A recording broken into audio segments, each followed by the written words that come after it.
Creative Mind and Success by Ernest Holmes. Chapter 1. An Inquiry into the Truth. An inquiry into truth is an inquiry into the cause of things, as the human race sees and experiences them. The starting point of our thought must always be with our experiences. We all know that life is, else we could not even think that we are. Since we can think, say, and feel, we must be. We live. We are conscious of life. Therefore we must be, and life must be. If we are life and consciousness, self-knowing, then it follows that we must have come from life and consciousness. Let us start, then, with this simple fact. Life is, and life is conscious. But what is the nature of this life? Is it physical, mental, material, or spiritual? A little careful thinking based upon logic, more than any merely personal opinion, will do much in clearing up some of these questions that at first seem to stagger us with their bigness. How much of that which is may we call life? The answer would have to be, life is all that there is. It is the reason for all that we see, hear, feel, for all that we experience in any way. Now, nothing from nothing leaves nothing, and it is impossible for something to proceed from nothing, since something is that from which it came must be all that is. Life, then, is all that there is. Everything comes from it, ourselves include. The next question is, how do things come from life? How do the things that we see come from the things that we do not see? The things that we see must be real because we see them. To say they are not real will never explain them nor answer any question about them. God's work is not a world of illusion, but one of divine realities. The truth must not explain away things that we see. It must explain what they are. We are living and experiencing varying degrees of consciousness and conditions. Only when the why of living and of our experiences is understood will we know the least thing about the truth. Jesus did not say that things are illusions. He said that we must not judge from the standpoint of the seen, but must judge righteously or with right judgment. And he meant that we must get behind the appearances and find out what caused it.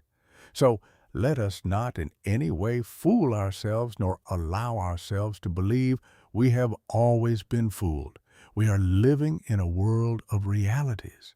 Whatever we have experienced is a reality as far as that experience is concerned, although if we had had a higher understanding of life, the unpleasant experience might have been avoided. Chapter 2. What life is. In the first place, what do we mean by life? We mean that which we see, feel, hear, touch, or taste, and the reason for it. We must have come into contact all we know of life. We have already found what life is, or we could not have had any of these experiences. In the beginning was God, or life. Out of this life, which is, everything which is made. So life must flow through all things. There is no such thing as dead matter. Moreover, life is one, and it cannot be changed except into itself. All forms are forms of this unity, and must come and go through some inner activity. This inner activity of life or nature must be some form of self-consciousness or self-knowing. In our human understanding, We would call this inner knowing or consciousness thought. The Spirit or life or God must make things out of himself through self-recognition or self-knowing, or as we would call it, thinking. Since God is all, there is nothing to hinder him from doing what he wishes.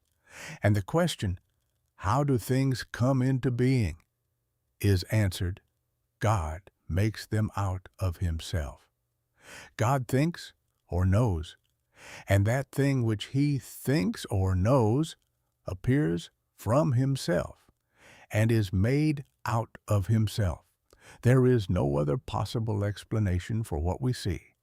Unless people are willing to begin here, they will never understand how it is that things are not material, but spiritual. Chapter 3. Man's place in creation. But where does man come in? He is.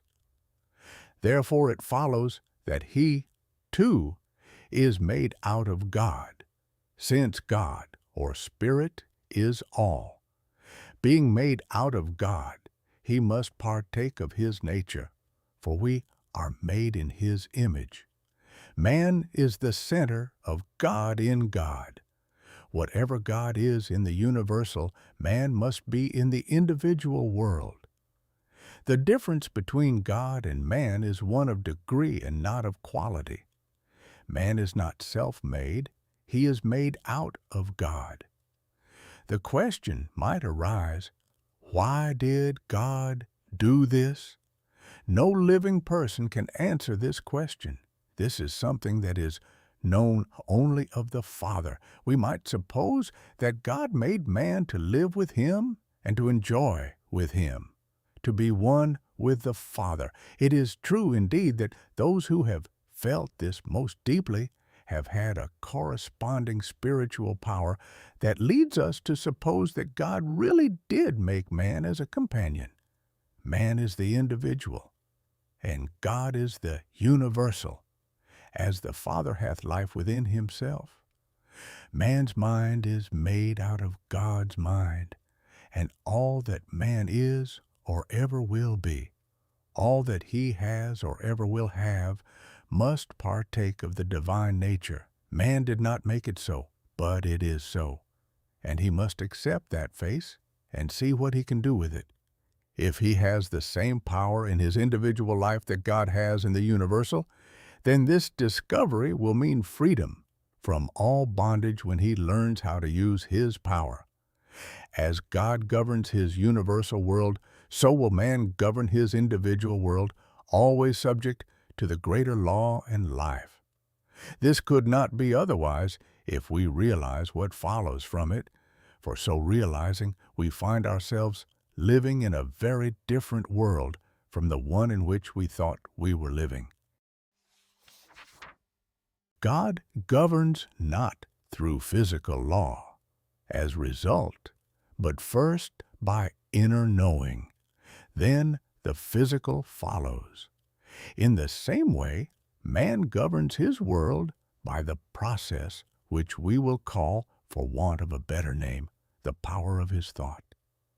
Man's inner life is one with the Father. There can be no separation, for the self-evident reason that there is nothing to separate him from God, because there is nothing but life. The separation of two things implies putting a different element between them. But as there is nothing different from God, the unity of God and man is firmly established forever. My Father and I are one is a simple statement of a great soul who perceived life as it really is, and not from the mere standpoint of outer conditions. Taking as the starting point that man has the same life as God, it follows that he used the same creative process. Everything is one, comes from the same source, and returns again to it. The things which are seen are not made of the things which do appear. What we see comes from what we do not see. This is the explanation of the whole visible universe and is the only possible explanation. As God's thought makes worlds and peoples them with all living things, so does our thought make our world and peoples it with all the experiences we have had.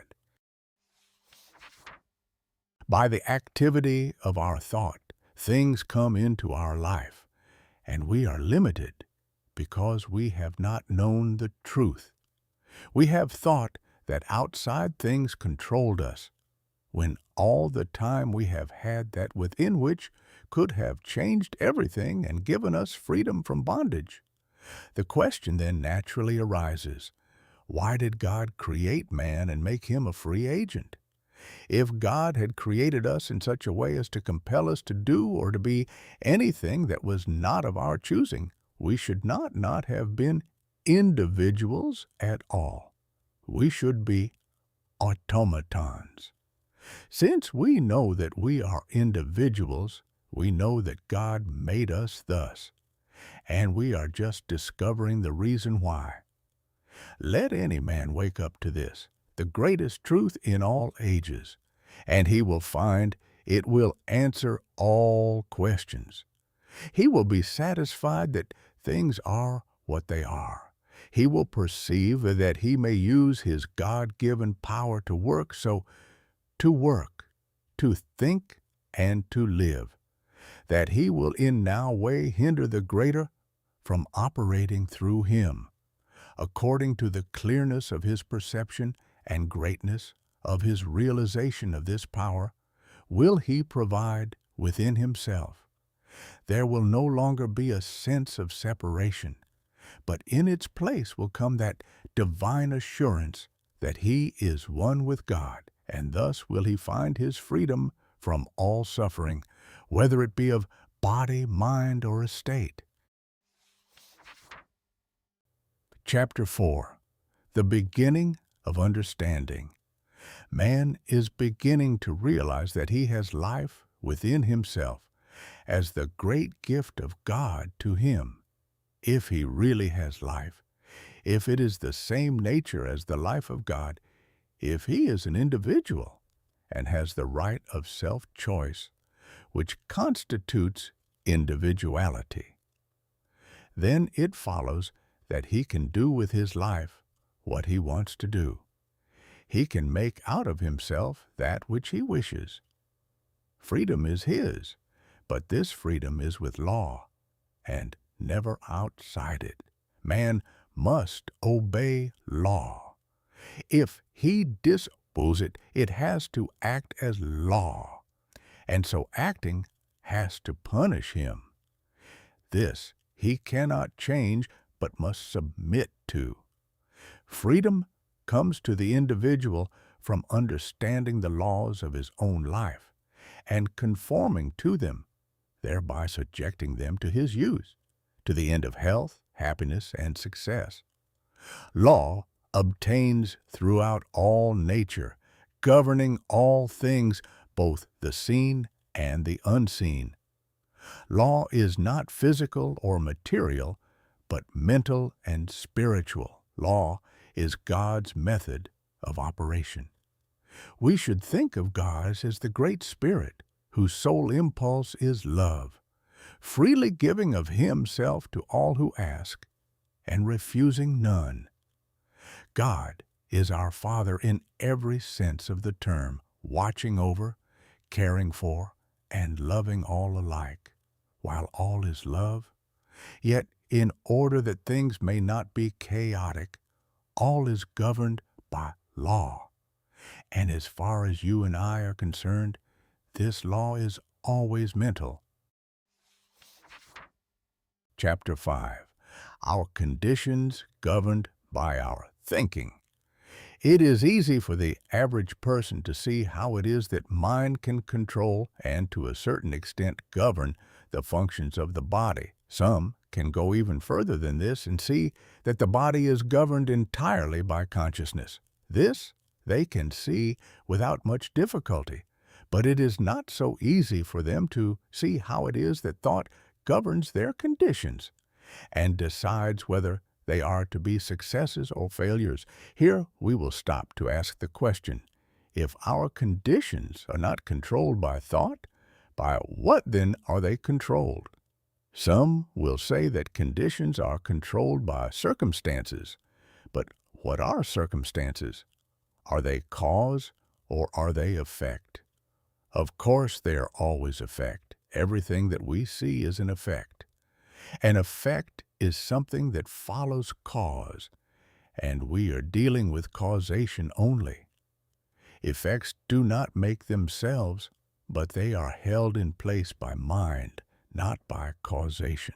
If this does not answer your thought, begin over again and realize that behind everything that is seen is the silent cause. In your life, you are that cause. There is nothing but mind, and nothing moves except as mind moves it. We have agreed that while God is love, yet your life is governed absolutely by might or law. In our lives of conditions, we are the cause, and nothing moves except as our mind moves it. The activity of our mind is thought. We are always acting because we are always thinking. At all times we are either drawing things to us or we are pushing them away from us. In the ordinary individual, this process goes on without his ever knowing it consciously, but ignorance of the law will excuse no one from its effects. What that someone will say, do you think that I thought failure or wanted to fail? Of course not. You would be foolish to think that, but according to the law which we cannot deny, you must have thought that failure might come, or in some way you gave it entrance to your mind. Thinking back over the reason for things, you will find that you are surrounded by a mind or law that casts back at the thinker, manifested everything he thinks. If this were not true, man would not be an individual. Individuality can mean only the ability to think what we want to think. If that thought is to have power in our lives, then there has to be something that will manifest it. Some are limited and bound by law through ignorance. This law is sometimes called karma. It is the law that binds the ignorant and gives freedom to the wise. We live in mind, and it can return to us only what we think into it. No matter what we may do, law will always obtain. If we are thinking of ourselves as poor and needy, then mind has not choice but to return what we have thought into it. At first, this may be hard to realize, but the truth will reveal to the seeker that law could act in no other way. Whatever we think is the pattern, and mind is the builder. Jesus, realizing this law, said, "It is done unto you even as you have believed." Shall we doubt but that this great wave shower knew what he was talking about? Did he not say, "It is done unto you"? Nothing to worry about. It is done unto you. With a tremendous grasp of true spiritual thought, Jesus even called forth bread from the ethers of life, and at no time did he ever fail to demonstrate that when one knows the truth, he is freed by that knowledge. Chapter 6. Unconscious Creation. The author once attended a patient who was suffering from a large growth. She was operated on, and about 50 pounds of water were removed. In a few days, the growth had returned. Where did it come from? Not from eating or drinking. Neither did it move from one part of the body to another part, as that would not have increased her weight. It must have been created from elements which she took in from the air. It had to come from something not physically seen, something appearing from nothing that we see. What we call creation is the same thing. The visible appearing from the invisible. Was not this phenomenon a creation? Cases as remarkable as this are occurring every day. We should not deny this fact, but try to explain it. In the case of this woman, there must have been an activity of thought molded into form, else how could this growth have appeared? There is nothing manifest but that there is a cause for the manifestation. Investigation proves that behind every condition, whether of body or environment, there has been some thought, conscious or unconscious, which produced that condition. In the case of this woman, the thought was not conscious. But creation is going on all the time. We should realize this and learn how to control it so that there may be created for us the things that we desire and not those that we do not want. Is it any wonder that the Bible says, "With all thy getting, get understanding"? Jesus understood all this, and so it was no more effort for him to do what he did than it is for us to breathe or to digest our food. He understood, that is all. Because Jesus did understand and did use these great laws with objective consciousness, people thought he must be God. And when today something unusual occurs, people think that a miracle has been performed. Jesus was not God. He was a manifestation of God, and so are all people. I say, ye are gods, and every one of you sons of the Most High. A thinking person will be compelled to admit, in view of all this, that creation is first spiritual through mental law and then physical in manifestation. Man does not really create. He uses creative power that already is. Relatively speaking, he is the creative power in his own life, and so far as his thought goes, there is something that goes with it that has the power to bring forth into manifestation that thing thought of. Hitherto, men have used this creative power in ignorance, and so have brought upon themselves all kinds of conditions. But today, hundreds of thousands are beginning to use these great laws of their being in a conscious, constructive way.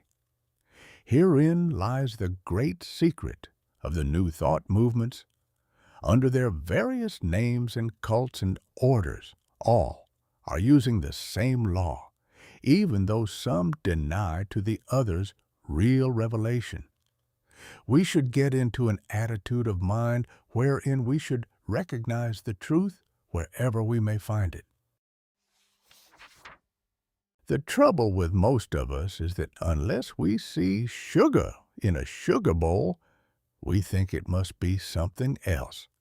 And so we stick to our petty prejudices instead of looking after principles.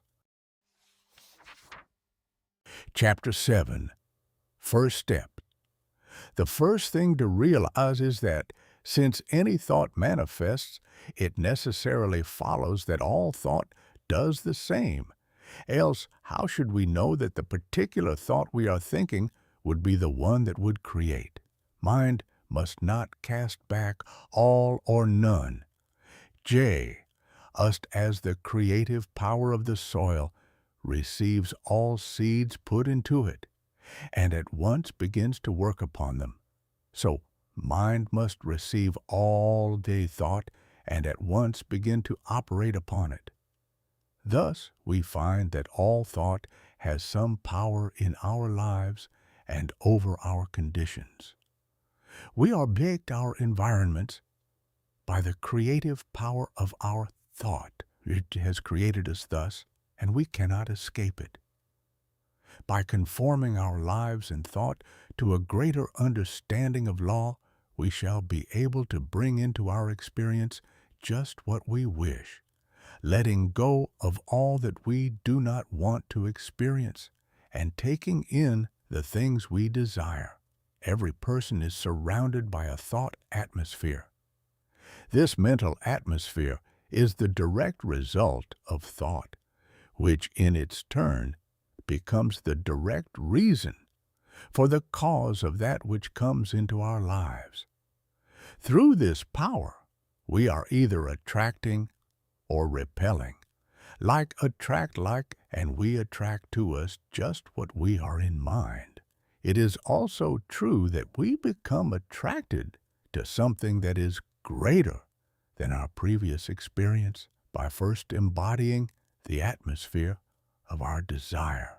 Every business, every place, every person, everything has a certain mental atmosphere of its own. This atmosphere decides what is to be drawn to it. For instance, you never saw a successful man who went around with an atmosphere of failure. Successful people think about success. A successful man is filled with that subtle something which permeates everything that he does with an atmosphere of confidence and strength. In the presence of some people, we feel as though nothing were too great to undertake. We are uplifted. We are inspired to do great things, to accomplish. We feel strong, steady, sure. What a power we feel in the presence of big souls, strong men, noble women. Did you ever stop to inquire why it is that such persons have this kind of effect over you, while others seem to depress, to drag you down, and in their presence you feel as though life were a load to carry? One type is positive, the other negative. In every physical respect they are us alike, but one has a mental and spiritual power, which the other does not have, and without that power, the individual can hope to do but little. Which of these two do we like the better? With which do we want to associate? Certainly not the one that depresses us. We have enough of that already. But what about the man who inspires us with our own worth?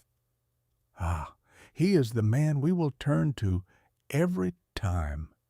Before ever we reach him, in our haste to be near, even to hear his voice, do we not feel a strength coming to meet us?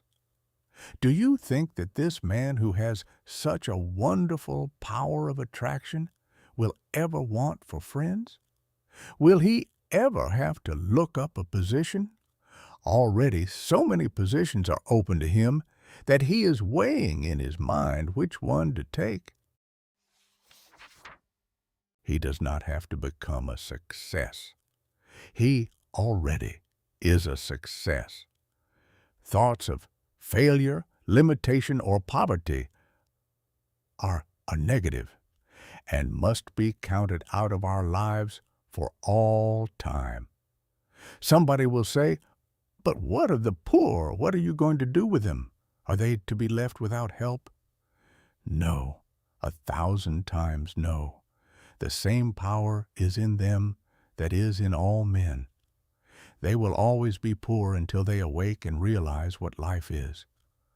All the charity on earth has never done away with poverty and never will. If it could have done so, it would have done so. It could not. Therefore, it has not. It will do a man 1,000 times more good to show him how to succeed than it will to tell him he needs charity. We need not listen to all the calamity howlers. Let them howl if it does them any good. God has given us a power, and we must use it. We can do more towards saving the world by proving this law than all that charity has ever given it. Right here, in the manifold world today, there is more money and provision than the world can use. Not even a fraction of the wealth of the world is used. Inventors and discoverers are adding to this wealth every day. They are the real people. But in the midst of plenty, surrounded by all the gifts of heaven, man sits and begs for his daily bread. He should be taught to realize that he has brought these conditions upon himself, that instead of blaming God, man, or the devil for the circumstances by which he is surrounded, he should learn to seek the truth, to let the dead bury their dead. We should tell every man who will believe what his real nature is. Show him how to overcome all limitations. Give him courage. Show him the way. If he will not believe, if he will not walk in the way, it is not our fault and have done all we can. We must go our way. We may sympathize with people, but never with trouble, limitation, or misery. If people still insist on hugging their troubles to themselves, all the charity in the world will not help them.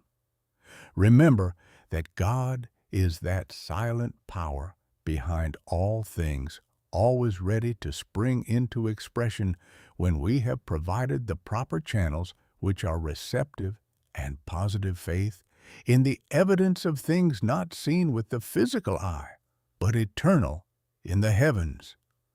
All is mind, and we must provide a receptive avenue as it passes out through us into the outer expression of our affairs.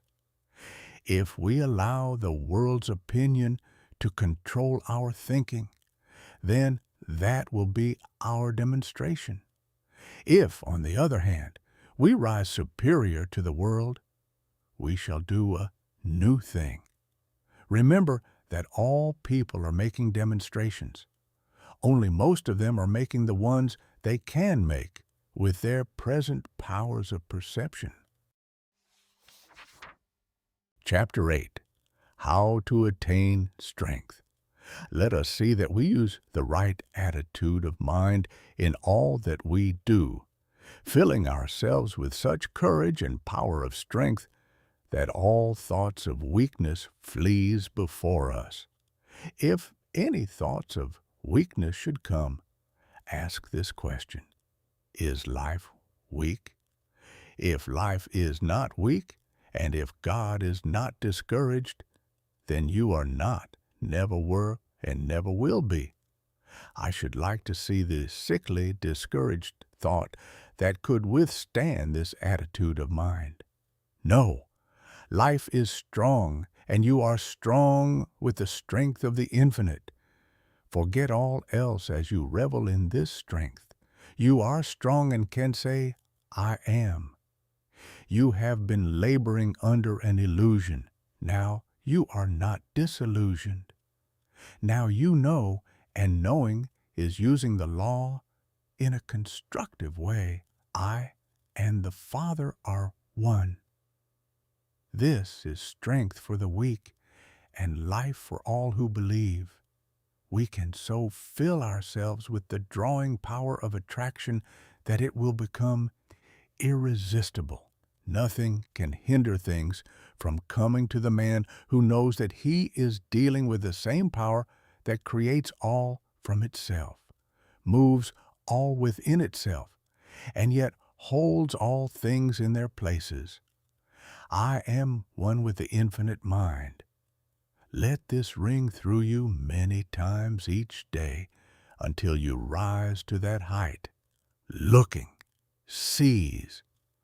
In order to be sure that we are creating the right kind of mental atmosphere and so attracting what we want, we must at first watch our thinking, lest we create that which we should not like to see manifest. In other words, we must think only what we wish to experience. All is mind, and mind casts back at the thinker that only which he thinks. Nothing ever happens by chance. Law governs all life, and all people come under that law. But that law, so far as we are concerned, we ourselves set in motion, and we do this through the power of our thought. Each person is living in a world of his own making, and he should speak only such words and think only such thoughts as he wishes to see manifested in his life. We must not hear, think, speak, read, or listen to limitations of any kind. There is no way under heaven whereby we can think two kinds of thought and get only one result. It is impossible, and the sooner we realize it, the sooner we shall arrive. This does not mean that we must be afraid to think lest we create the wrong image, but it does mean that the way most people think can produce nothing but failure. That is why so few succeed. The person who is to succeed will never let his mind dwell on past mistakes. He will forgive the past in his life and in the lives of other people. If he makes a mistake, he will at once forgive it. He will know that so long as he desires any good, there is nowhere in the universe anything that opposes him. God does not damn anyone or anything. Man damns everyone and everything. God does not make things by comparing his power with some other power. God knows when he speaks, it is done. And if we partake of the divine nature, we must know the same thing in our lives that God knows in his. I am the master of my fate. I am the captain of my soul. Chapter 9. What we will attract. We will always attract to us in our lives and conditions according to our thought. Things are but outer manifestations of inner mental concepts. Thought is not only power, it is also the form of all things. The conditions that we attract will correspond exactly to our mental pictures. It is quite necessary, then, that the successful businessman should keep his mind on thoughts of happiness, which should produce cheerfulness instead of depression. He should radiate joy and should be filled with faith, hope, and expectancy. These cheerful, hopeful attitudes of mind are indispensable to the one who really wants to do things in life. Put every negative thought out of your mind once and for all.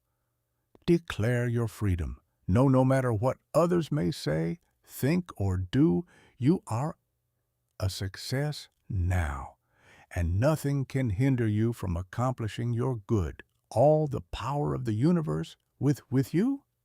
Feel it, know it, and then act as though it were true. This mental attitude alone will draw people and things to you. Begin to blot out, one by one, all false beliefs, all ideas that man is limited or poor or miserable. Use that wonderful power of will that God has given you. Refuse to think failure or to doubt your own power. See only what you wish to experience and look at nothing else. No matter how many times the old thought returns, destroy it by knowing that it has no power over you. Look it squarely in the face and tell it to go. It does not belong to you, and you must stick to it, that you are now free. Rise up in all the faith of one who knows what he is dealing with, and declare that you are one with infinite mind. Know you cannot get away from this mind, that wherever you may go, there, right beside you, waiting to be used, is all the power there is in the universe. When you realize this, you will know that in union with this, the only power, you are more than all else.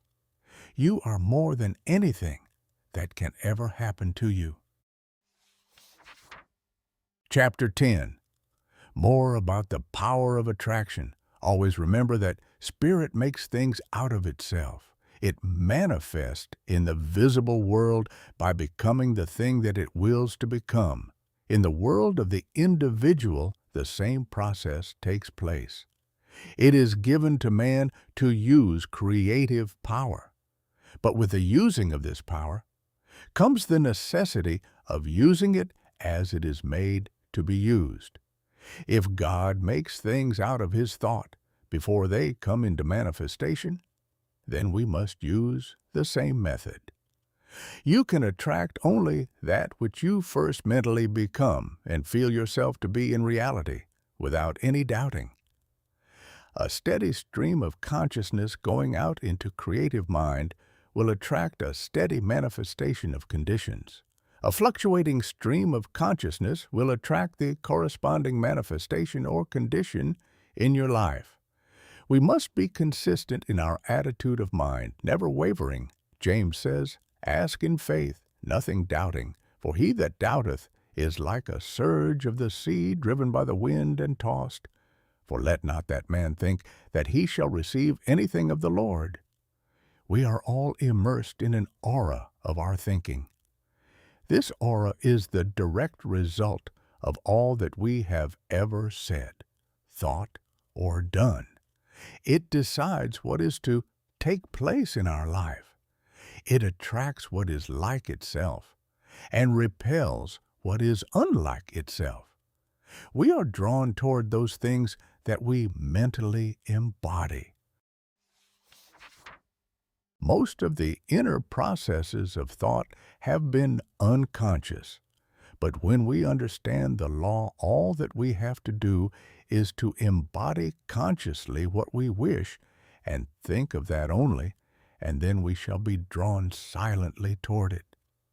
We have this law in our hands to do with as we will.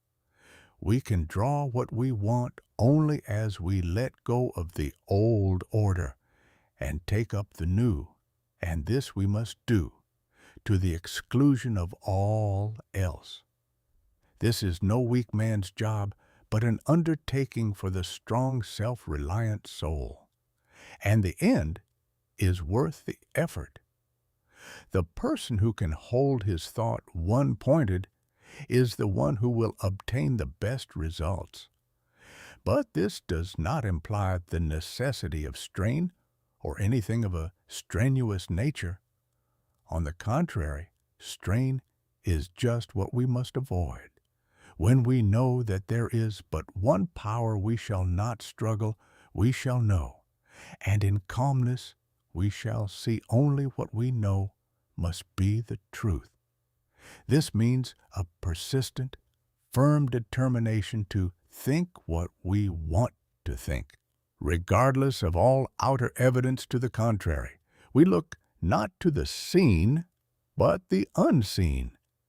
The king of Israel understood this when, looking upon the advancing host of the enemy, he said, "We have no might against this great company, but our eyes are upon thee, upon the one power." Chapter 11. How to Attract Friends. The man who has learned to love all people, no matter who they may be, will find plenty of people who will return that love to him. This not mere sentiment, and it is more than a religious attitude of mind. It is a deep scientific fact and one to which we should pay attention. The reason is this: as all is mind, and as we attract to us what we first become, until we learn to love, we are not sending out love vibrations, and not until we send out love vibrations can we receive love in return. One of the first things to do is to learn to love everybody. If you have not done this, begin to do so at once. There is always more good than bad in people, and seeing the good tends to bring it forth.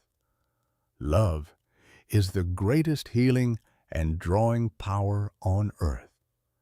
It is the very reason for our being, and that explains why it is that people should have something or somebody to love. The life that has not loved has not lived. It is still dead. Love is the sole impulse for creation, and the man who does not have the greatest incentive in his life has never developed the real creative instinct. No one can swing into the universal without love, for the whole universe is based upon it.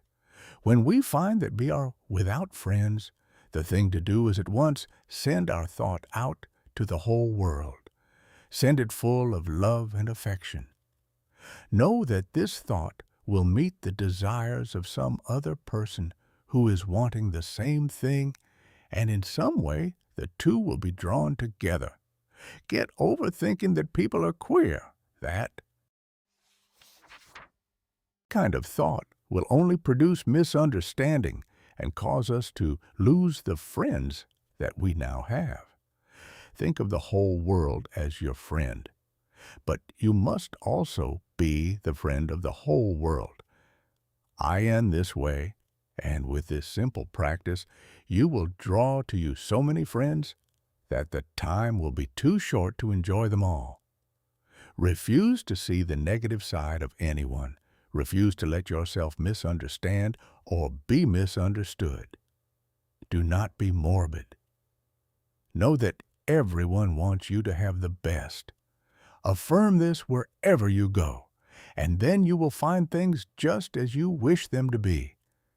The atmosphere created by a real lover of the race is so powerful that although his other shortcomings may be many, still the world will love him in return. To him who loveth much, much will be forgiven.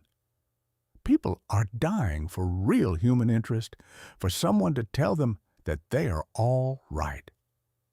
Which person do we like the better? The one who is always full of trouble and fault-finding, or the one who looks at the world as his friend and loves it? The question does not need to be asked. We know that we want the company of the person who loves and loving forgets all else. The only reason we think that other people are queer is because they do not happen to think as we do. We must get over this little petty attitude and see things in the large. The person who sees what he wants to see, regardless of what appears, will someday experience in the outer what he has so faithfully seen within. From selfish motives alone, if from no loftier reason, we cannot afford to find fault or to hate or even to hold in mind anything against any living soul. The God who is love cannot hear the prayer of the man who is not love. Love and cooperation will yet be found to be the greatest business principle on earth. God is love. We will make our unity with all people, with all life. We will affirm God in us is unified with God in all. This one is now drawing into our life all love and fellowship. I am one with all people, with all things, with all life. As I listen in the silence, the voice of all humanity speaks to me and answers the love that I hold out to it. This great love that I now feel for the world is the love of God, and it is felt by all and returned from all. Nothing comes in between because there is nothing but love to in between.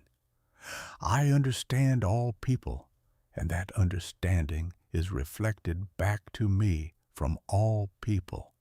I help, therefore I am helped. I uplift, therefore I am uplifted. Nothing can mar this perfect picture of myself and my relations with the world. It is truth. I am now surrounded by all love, all friendship, all companionship, all health, all happiness, all success. I am one with life. I wait in silence while the Great Spirit bears this message to the whole world.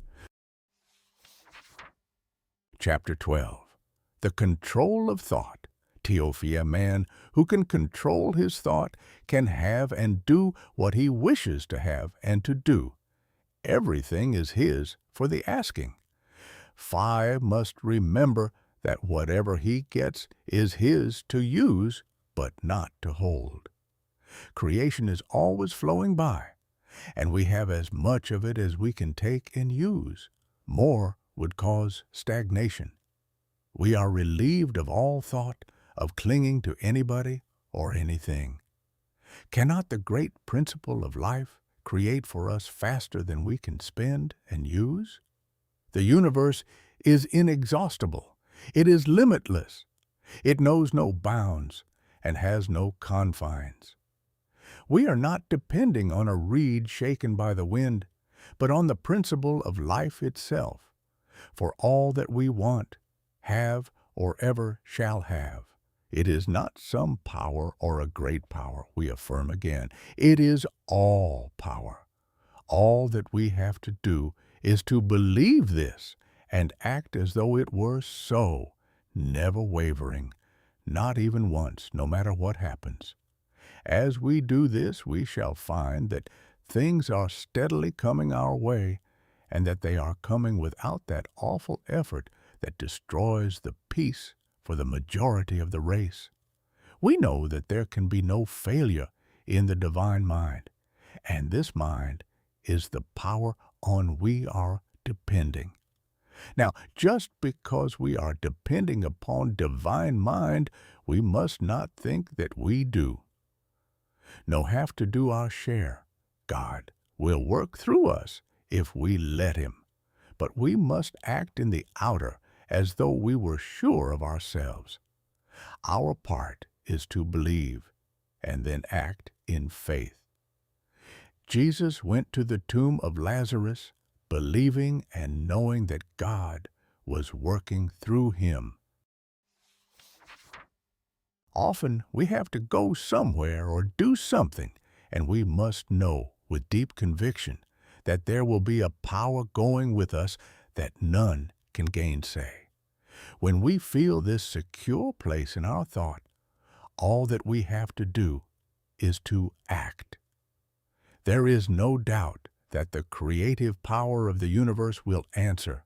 It always does. And so we need not take the worry upon ourselves, but rather we will make known our requests with thanksgiving. When Jesus said, "All things whatsoever ye pray and ask for, believe that ye receive them, and ye shall have them," he was uttering one of those many Cape truths that were so clear to him, and that we are just beginning to see. He knew that everything is made out of mind, and that without that positive acceptance on the part of the individual, there is no mold into which mind can pour itself forth into form.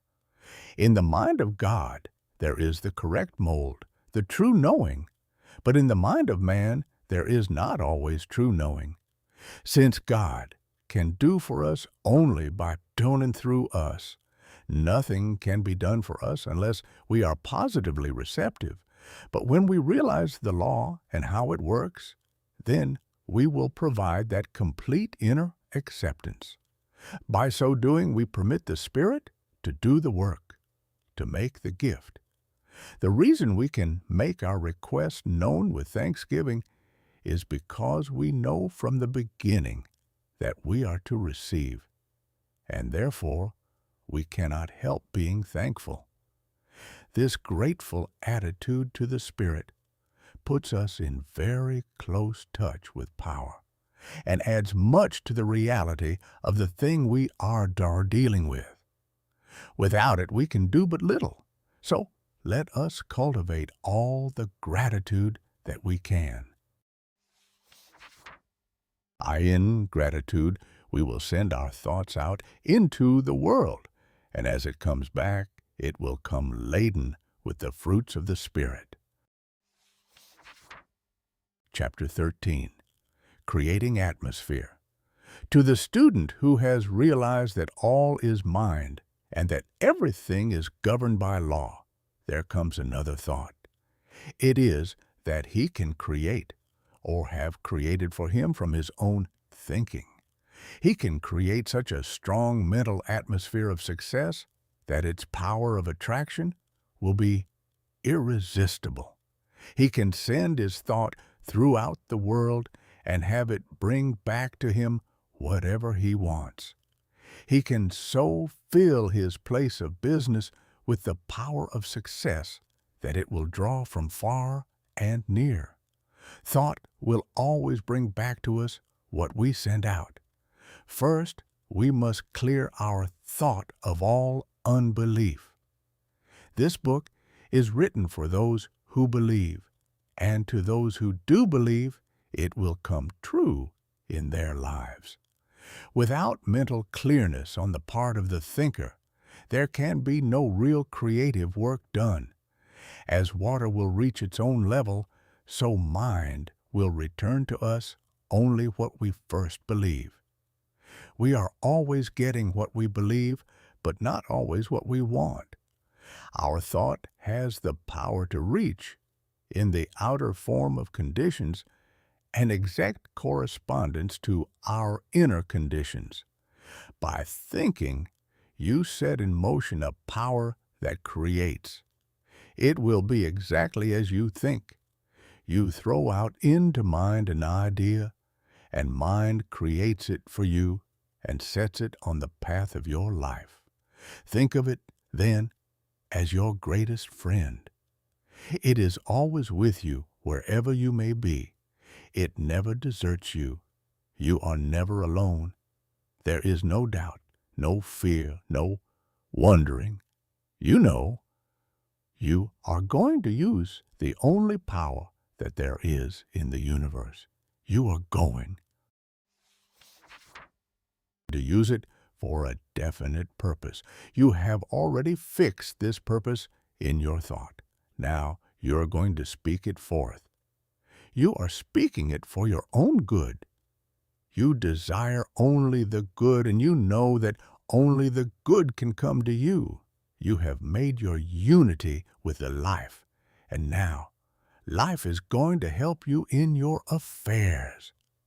You are going to establish in your room such an atmosphere of success that it will become an irresistible power. It will sweep everything before it as it realizes the greatness and almightiness of the One. You are so sure that you will not even look to see if it is going to happen. You know. And now the word, which is one with the infinite life, is to be spoken in calm, perfect trust. It is to be taken up, and at once it is to be operated on. Perfect is the pattern, and perfect will be the result. You see yourself surrounded by the thing that you desire. Your word is now establishing it by perfect life, by infinite activity, by all power, by all guidance. The power of the Spirit is drawing to you all people. It is supplying you with all good. It is filling you with all life, truth, and love. Wait in perfect silence while the inner power takes it up. And then know that it is done unto you. There goes forth from this word the power of the I infinite, the words which I speak. They are spirit and they are life. Chapter 14. The power of words. Man's word, spoken forth into creative mind, is endowed with power of expression. By our words we are justified, and by our words we are condemned. Our word has the exact amount of power that we put into it. This does not mean power through effort or strain, but power through absolute conviction or faith. It is like a little messenger who knows what he is doing and knows just how to do it. We speak into our words the intelligence which we are, and backed by that greater intelligence of the universal mind, our word becomes law unto the thing for which it is spoken. Jesus understood this far better than we do. Indeed, he absolutely believed it, for he said, "Heaven and earth shall pass away, but my word shall not pass away, till all be fulfilled." This makes our word inseparable from absolute intelligence and power. Now, if any word has power, it must follow that all words have power. Some words may have a greater power than others according to our conviction, but all words have some power. How careful, then, we should be what kind of words we are speaking. All this goes to prove that we really are one with the infinite mind, and that our words have the power of life within them, that the Word is always with us and never far off. The Word is within our own mouth. Every time we speak, we are using power. We are one in mind with the whole universe. We are all eternally united in this mind with real power. It is our own fault if we do not use this truth after we see it.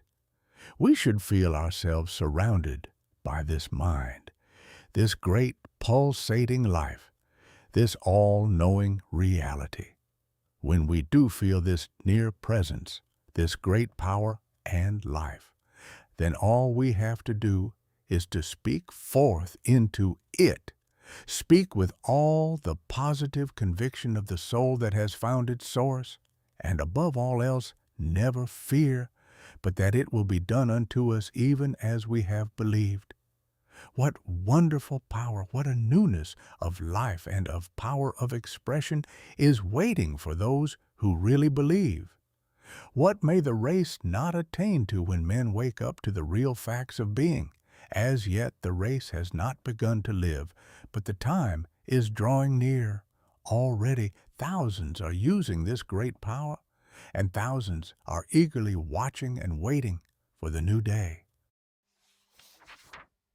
Chapter 15.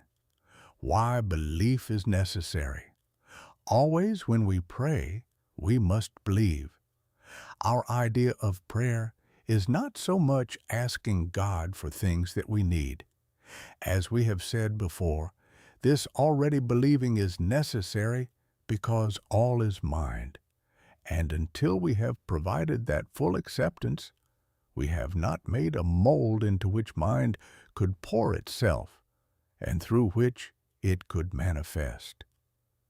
This positive belief is absolutely essential to real creative work, and if we do not at present have it, then we must develop it. All is law, and cause and effect reign through all life. Mind is cause, and what we term matter, or the visible, is effect. As water will freeze into the form that it is poured, so mind will solidify only into the forms that our thought takes. Thought is form. The individual provides the form. He never creates or even manifests, because this is of himself. There is something that does all this for him. His sole activity is the use of this power. This power is always at hand, ready to be spoken into, and at once ready for the words into visible expression. But the mold that most of us provide is a very poor one, and we change it so quickly that it is more like a motion picture than anything else. Already we have the power. It is the gift of the Most High in its finite expression. But our ignorance of its use has cursed us to create the wrong form, which in its turn has caused mind to produce the form which have thought into it. From this law of cause and effect, we may never hope to escape, and while we may think of it as a hard thing at first, yet when we understand, we shall see it as absolute justice, without which there could be no real self-acting individual life at all. Because of our divine individuality, even God may have to wait our recognition of Him and His laws. People in business will do well to remember this, and so to form their thought that they will be willing to receive what they send out. No thought of discouragement or disorder should ever be created, but only positive assurance, strong thoughts of success, of divine activity, the feeling that with God all things are possible, the belief that we are one with that great mind. These are the thoughts that make for success. The realization that we are dealing with one and not two powers enables us to think with clearness.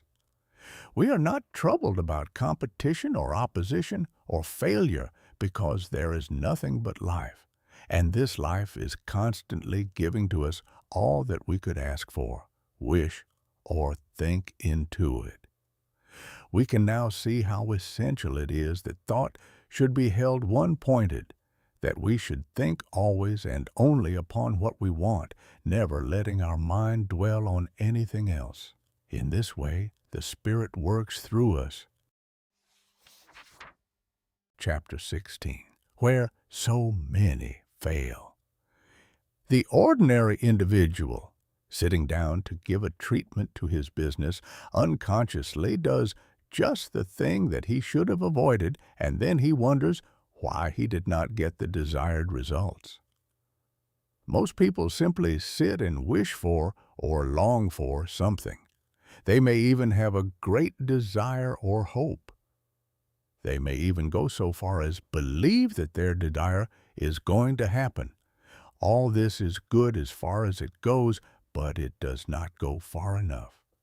What we must do is to promote that already having received attitude. This may seem hard at first, but we can easily see that it is necessary. And as it is the only way that mind works, this is what we must do. Power is, and mind is, and life is, but they have to flow through us in order to express in our lives. We are dealing with law, and nature must be obeyed before it will work for us. Jayist realized that this law is as natural a law as any other of God's laws, and use it with the same intelligence that you would use the law of electricity. Then you will get the desired results. We provide the thought form around which the divine energies play and to which they attract the conditions necessary for the fulfillment of the thought. When we give a treatment, this all that we have to do. But before we can even this, we have to clear our minds of all fear, of every sense of separation from the divine mind. Law is, but we must enforce it or use it in our own lives. Nothing can happen to us that is not first an accepted belief in our own consciousness. We may not always be aware of what is going on within, but practice will enable us to control our thought more and more so that we shall be able to think what we want to think, regardless of what may seem to be the case. Each person has within himself the capacity of knowing and making use of the law, but it must be consciously developed. This is done by practice and by willingness to learn and to utilize whatever we know so far as we have gone. The individual who has the most power is the one who has the greatest realization of the divine presence, and to whom this means the most as an active principle of his life. We all need more backbone and less wishbone. There is something which waits only our recognition to spring into being, bringing with it all the power in the universe. Chapter 17, Using the Imagination. J. Just imagine yourself surrounded by mind, so plastic, so receptive, that it receives the slightest impression of your thought, whatever you think it takes up and executes for you. Every thought is received and acted upon, not some, but all thoughts. Whatever the pattern we provide, that will be our demonstration. If we cannot get over thinking that we are poor, then we will still remain poor. As soon as we become rich in our thought, then we will be rich in our expression. These are not mere words, but the deepest truth that has ever come to the human race. Hundreds of thousands of the most intelligent thinkers and the most spiritual people of our day are proving this truth. We are not dealing with illusions, but with realities. Pay no more attention to the one who ridicules these ideas than you would to the blowing of the wind. I am the center of your own soul. Choose what you want to become, to accomplish. Keep it to yourself. Every day in the silence of absolute conviction, know that it is now done. It is just as much done, as far you are concerned, as it will be when you experience it in the outer. Imagine yourself to be what you want to be. See only that which you desire. Refuse even to think of the other. Stick to it. Never doubt. Say many times a day, I am that thing. Realize what this means. It means that the great universal power of mind is that, and it cannot fail. Chapter 18. Man's right of choice. Man is created an individual, and as such, he has the power of choice. Many people seem to think that man should not choose, that since he has asked the Spirit to lead him, he need no longer act or choose. This is taught by many teachers, but is not consistent with our individuality. Unless we had this privilege, this power of choice, we would not be individuals. What we do need to learn is that Spirit can choose through us. But when this happens, it is an act on our part.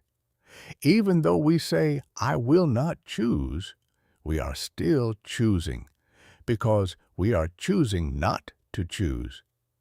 We cannot escape the fact that we are made in such a way that at every step, life is a constant choice.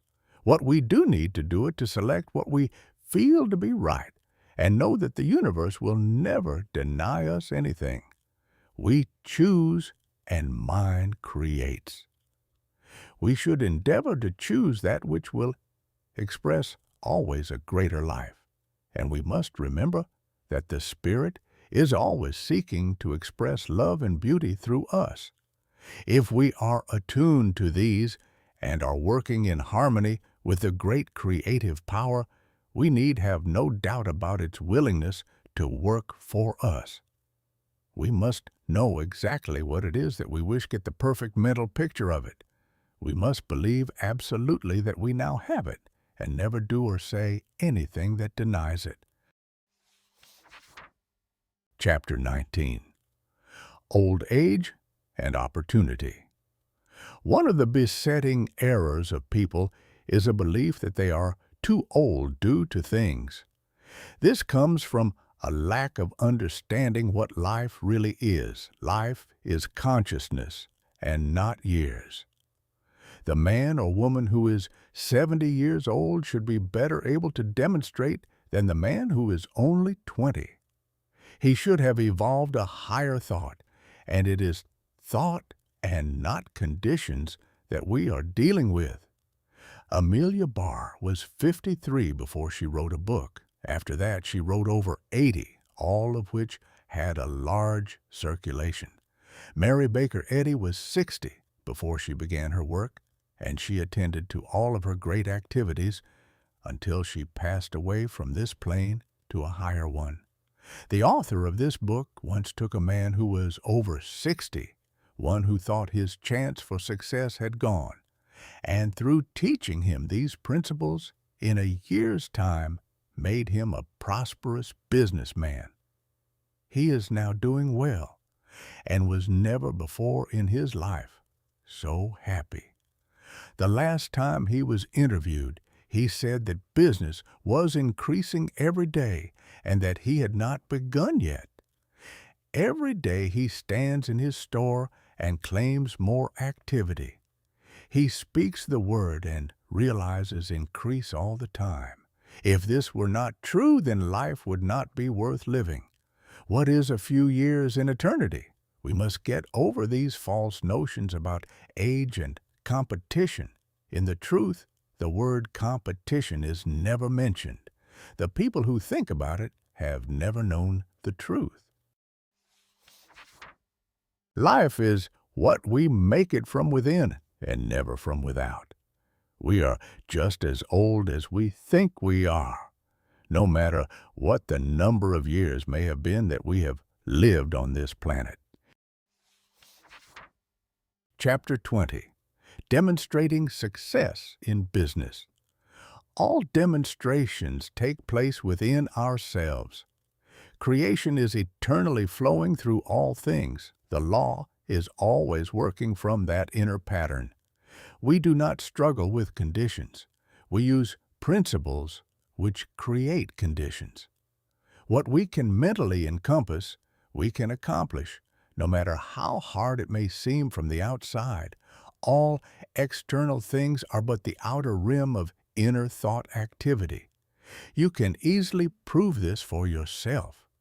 If you are in business, say, running an ice cream stand or counter, and are not doing good business, look carefully into your own thought and see what you will find.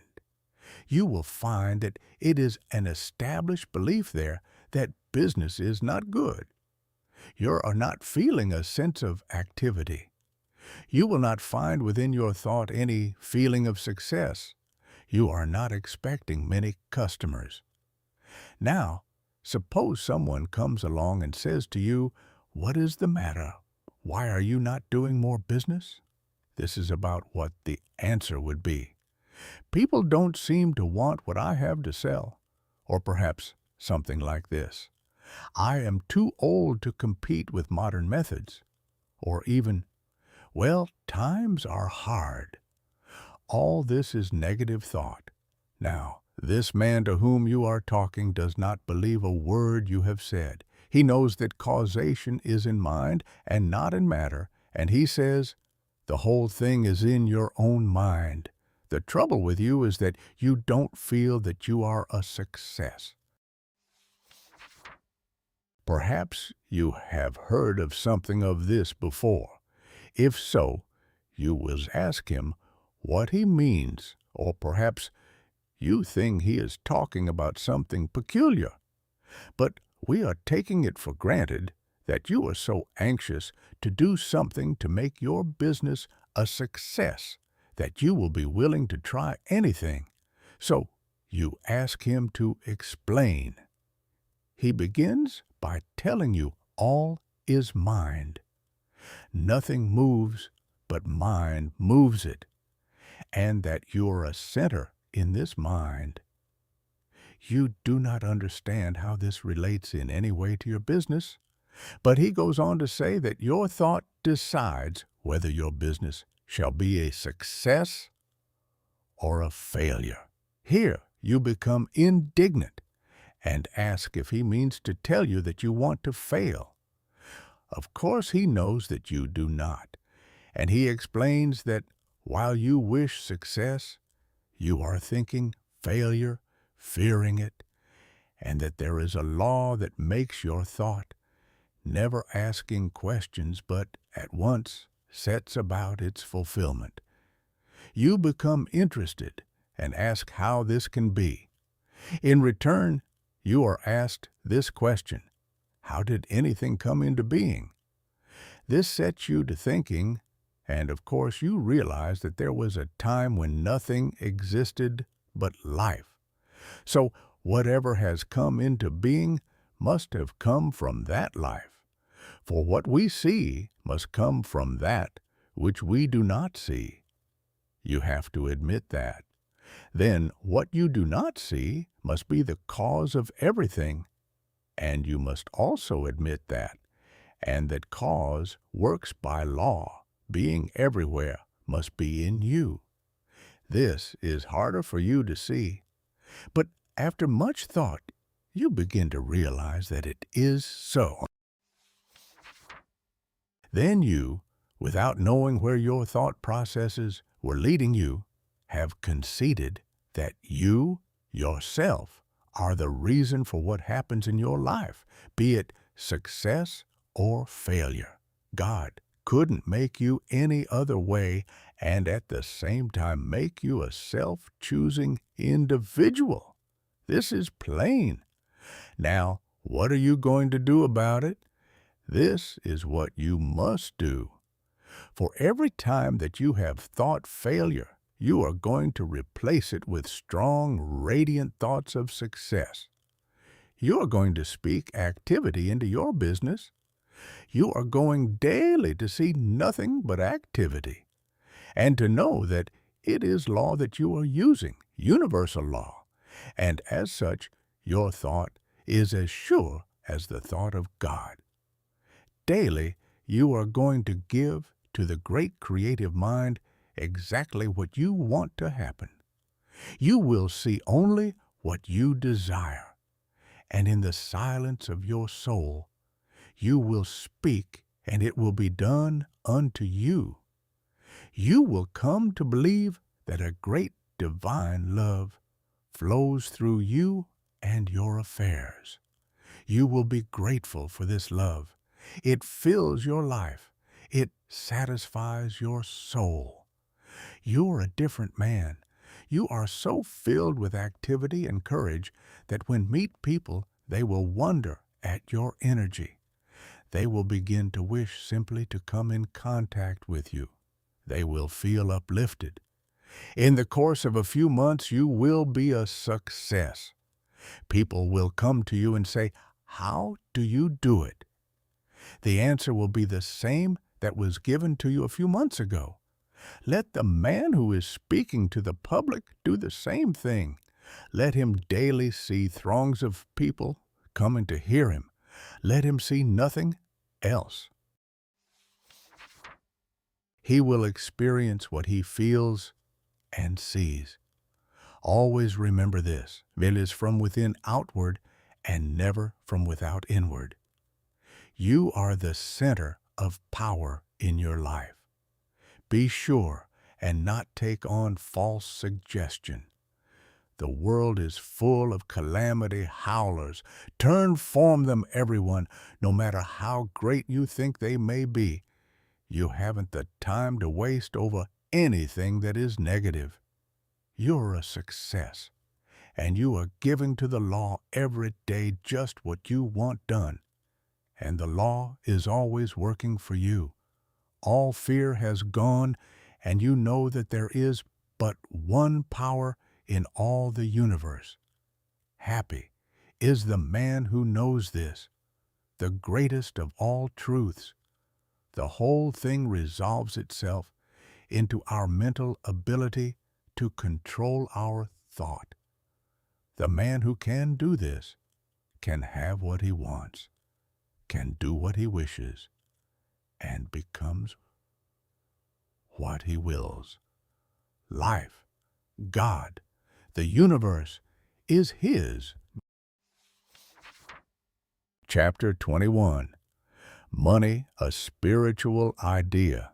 Many people seem to think that money must be evil, although I have never as yet seen any who did not want a lot of this evil in their lives. If all is an expression of life, then money is an expression of life, and as such must be good. Without a certain amount of it in this life, we would have a hard time. But how to get it, that is the race problem. How shall we acquire wealth? Money didn't make itself, and not being self-creative, it must be an effect. Behind it must be the cause that projects it. That cause is never seen. No cause is ever seen. Consciousness is cause, and people who have a money consciousness have the outward expression of it. People who don't have this mental likeness don't have money in their pockets. What we need to is to acquire a money consciousness. This may seem very material, but the true idea of money is not material. It is spiritual. We need to make our unity with it. We can never do this while we hold it away from us by thinking that we haven't it. Let us change the method and begin to make our unity with supply by daily declaring that all the power in the universe is daily bringing to us all that we can use. Feel the presence of supply. Know that it is yours now. Make yourself feel that you now have, and to you shall be given. Work with yourself until there is nothing in you that doubts. Money cannot be kept away from the man who understands that all is mind, and that divine law governs his life. Daily give thanks for perfect supply. Feel it to be yours, that you have entered into the full possession of it now. Refuse to talk poverty or limitation. Stick to it, that you are rich. Get the $1,000,000 consciousness.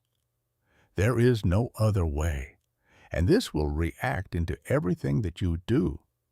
See money coming to you from every source and from every direction. Know that everything is working for your good. Realize in your life the presence of the omnipotent power. Speak forth into it and feel that it responds to your approach. Whenever you see anything or anybody whom you think has more than you, at once affirm that you have the same thing. This doesn't mean that you have what is his, but that you have as much. It means that all you need is yours.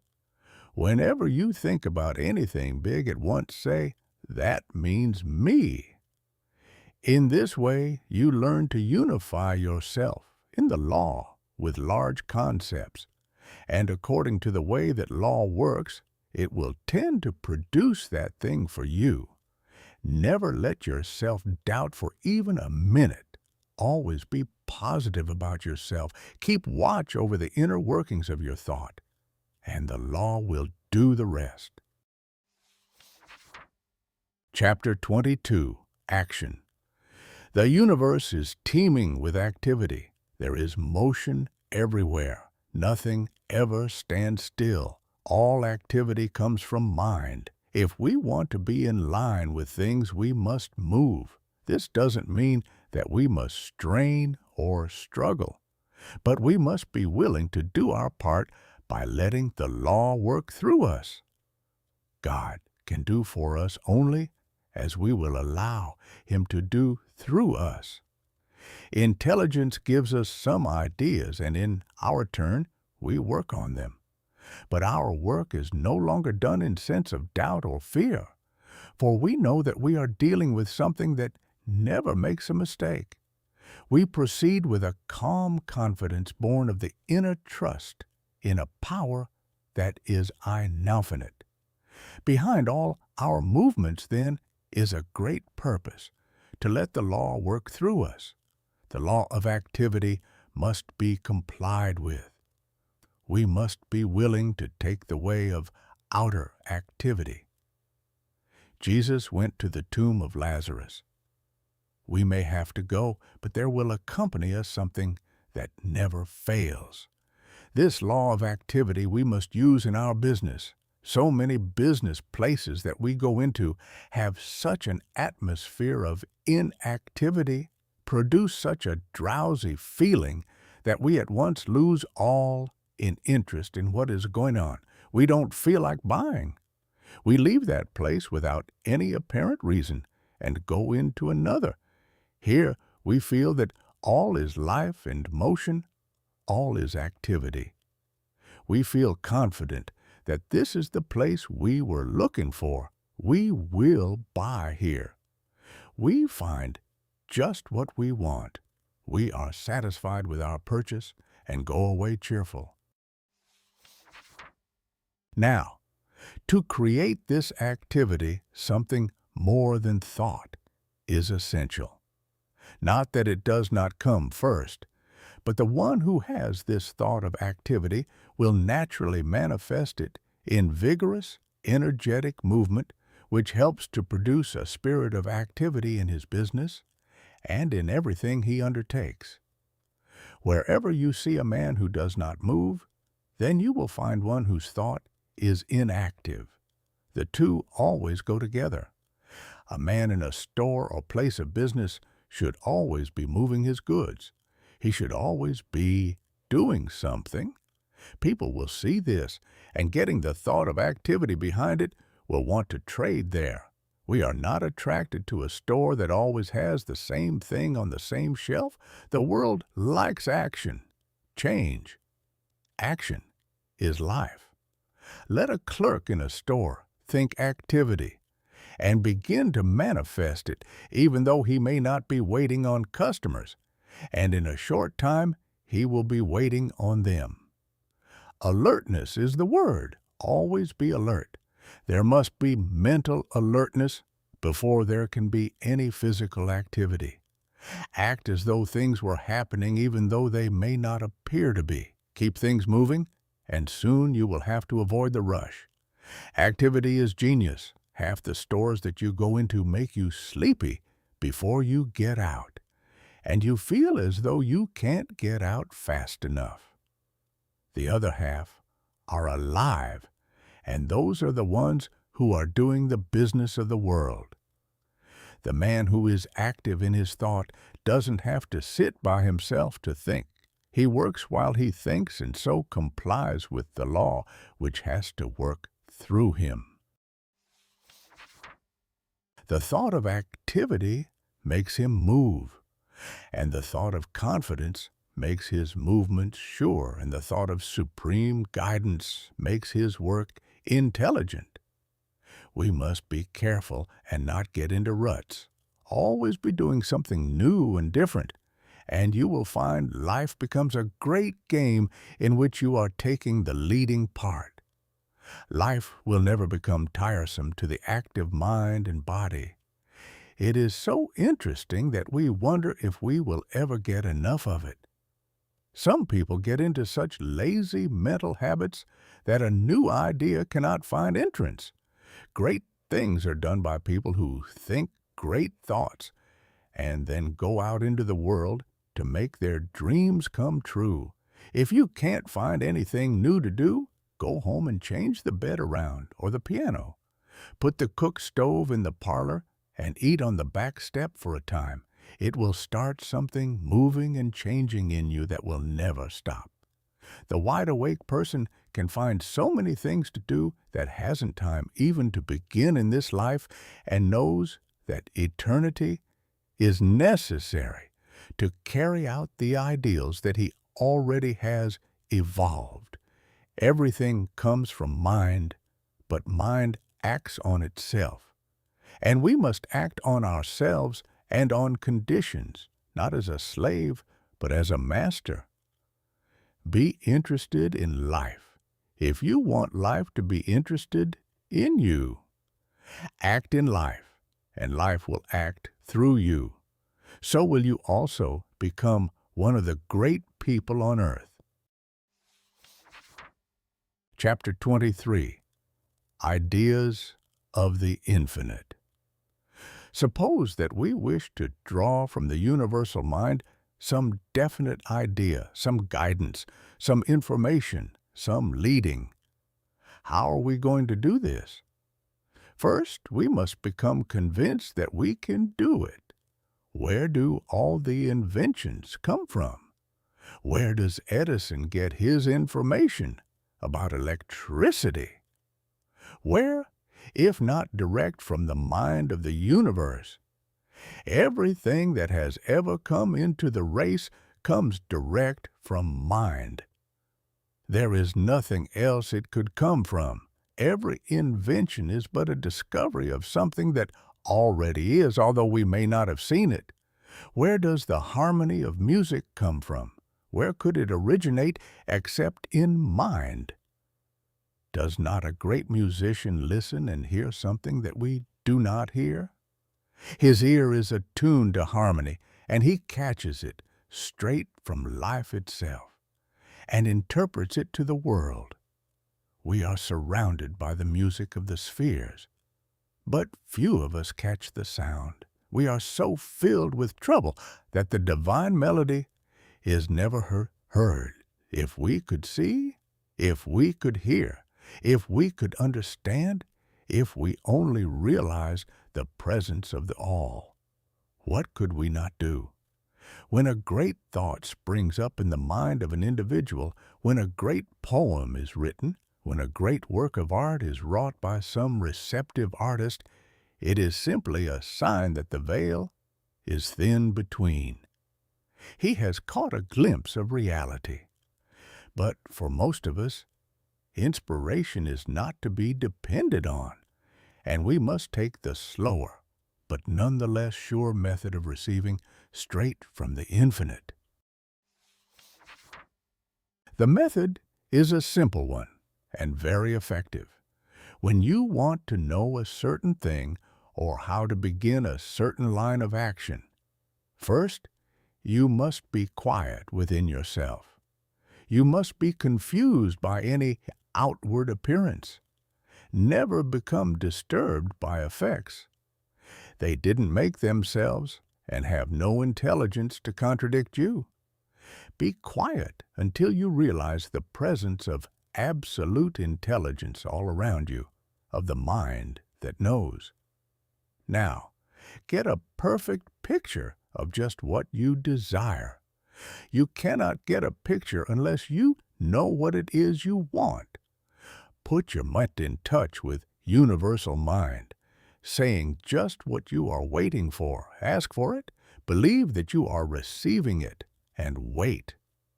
After a few minutes, declare that you now know, even though you may not seem to know. Yet in the depths of consciousness you have received the impression.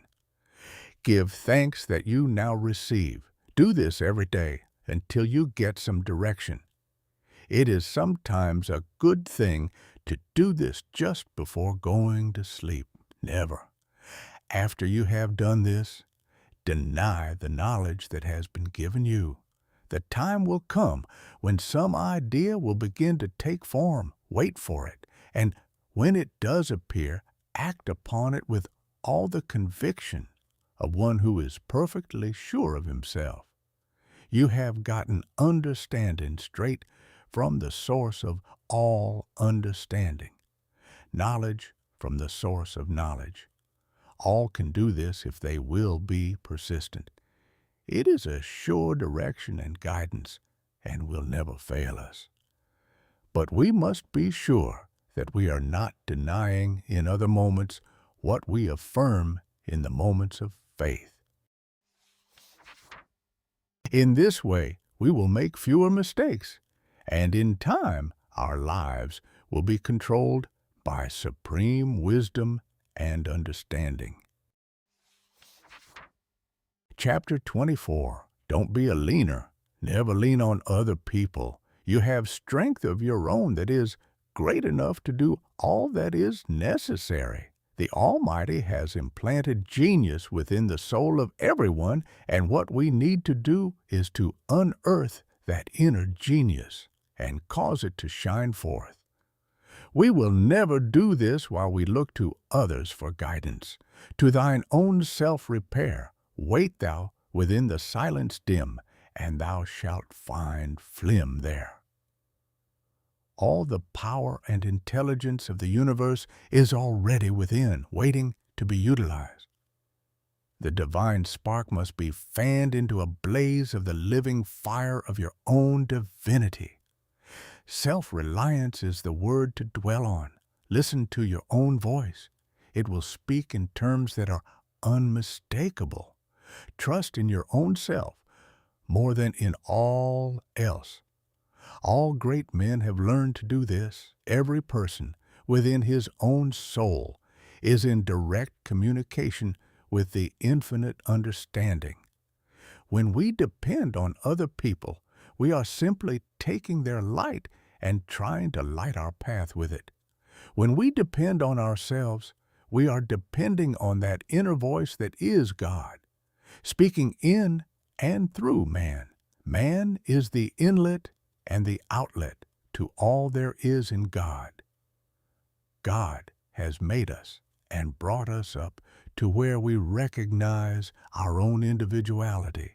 From now on, we will have to let Him express through us. If we were different, we should not be individuals. Behold, I stand at the door and wait. This is a statement of the near presence of power.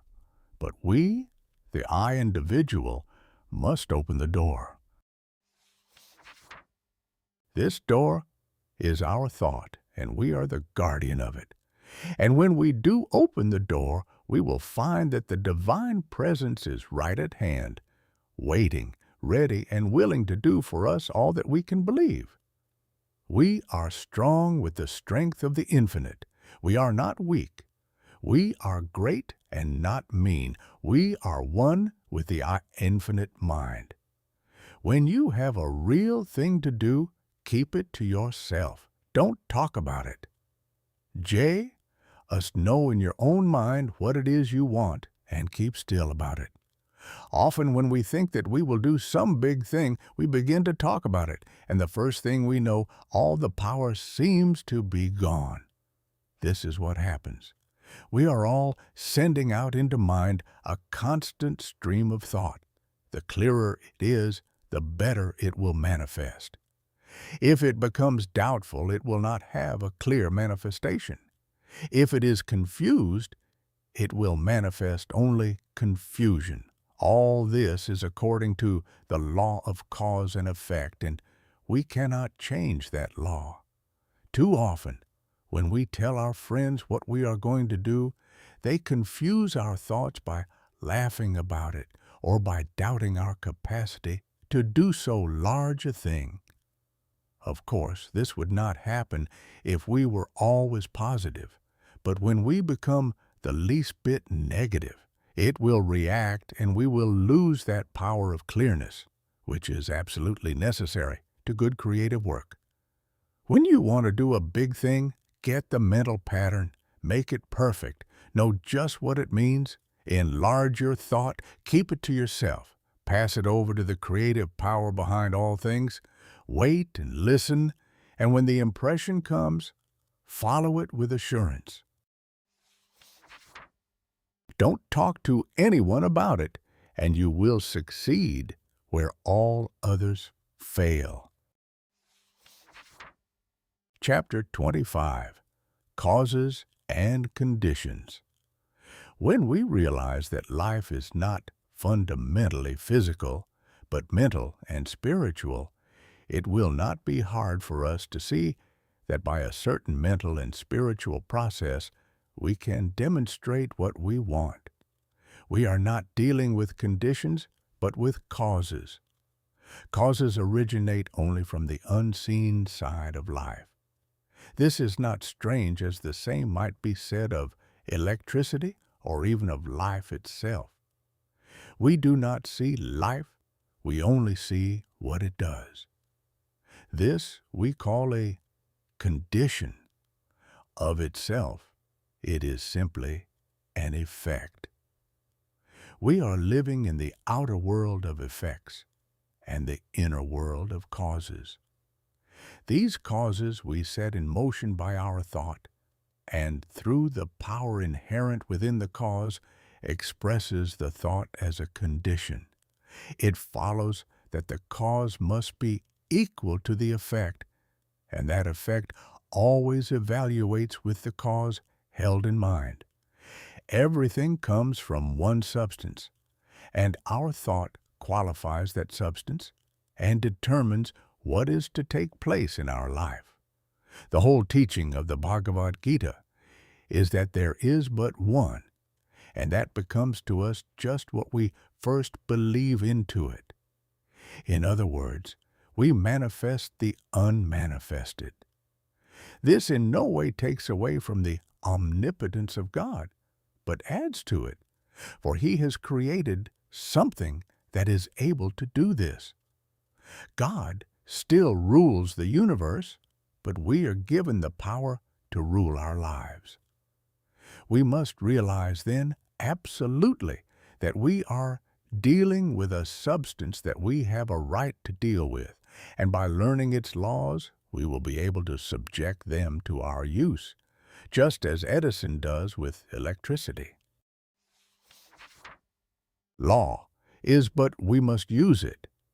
The substance that we deal with in itself is never limited, but we often are, because we draw only what we believe.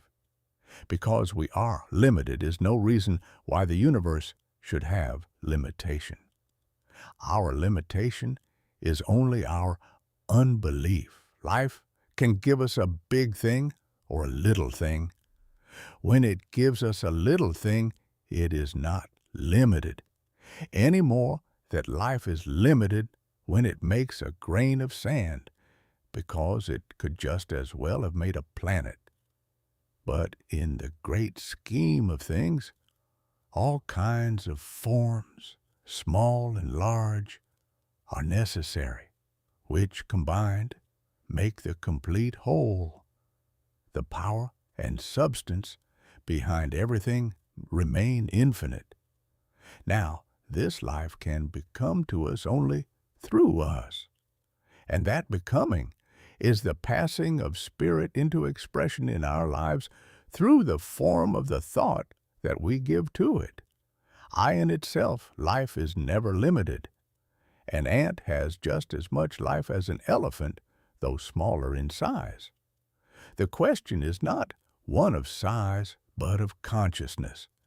We are not limited by actual boundaries, but by false ideas about life, and by a failure to recognize that we are dealing with the infinite. Limitation is an experience of the race, but it is not the fault of God. It is the fault of man's perception. And to prove that this is so, let any man break the bonds of the false sense of life, and he at once begins to express less and less limitation. It is a matter of the growth of the inner idea. People often say that when they are told this, "Do you think that I decided to be poor and miserable? Do you take me for a fool?" No, you are not a fool, but it is quite possible that you have been fooled, and most of us have been. I know of no one who has escaped being fooled about life. You may not have had thoughts of poverty, but at the same time you may have had thoughts that produced it. Us watch the process of your thinking and see how many times a day you think something you would not want to happen. This will satisfy you that you need to be watchful, that your thought needs to be controlled. What we need to do is to reverse the process of our thinking and see to it that we think only positive, constructive thoughts.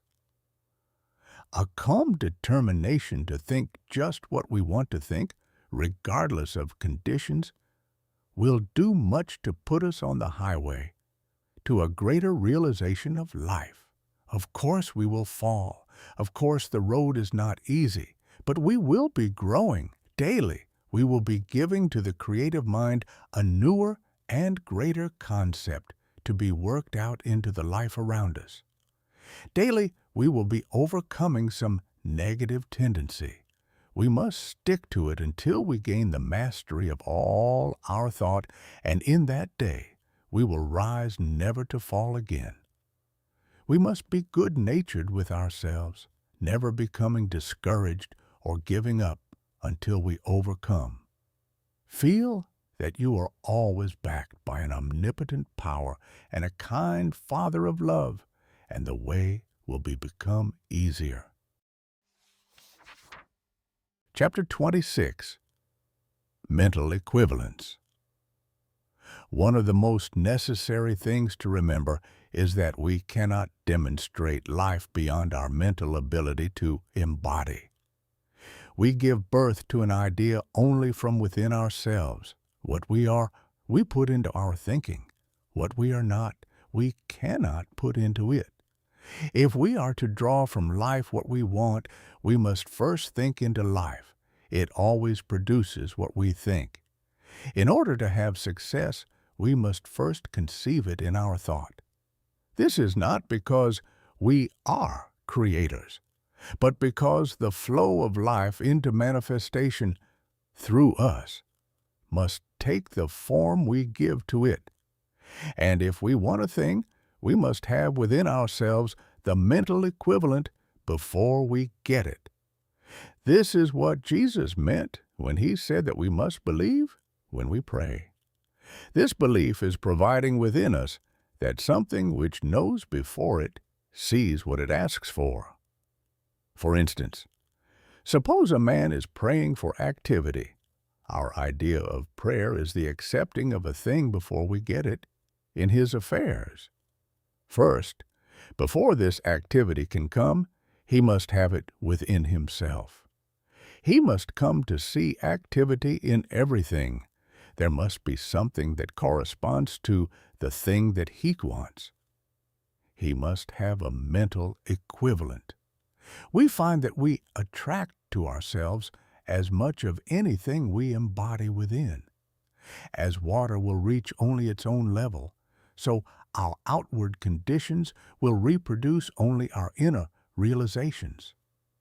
A man will always draw to him just what he is.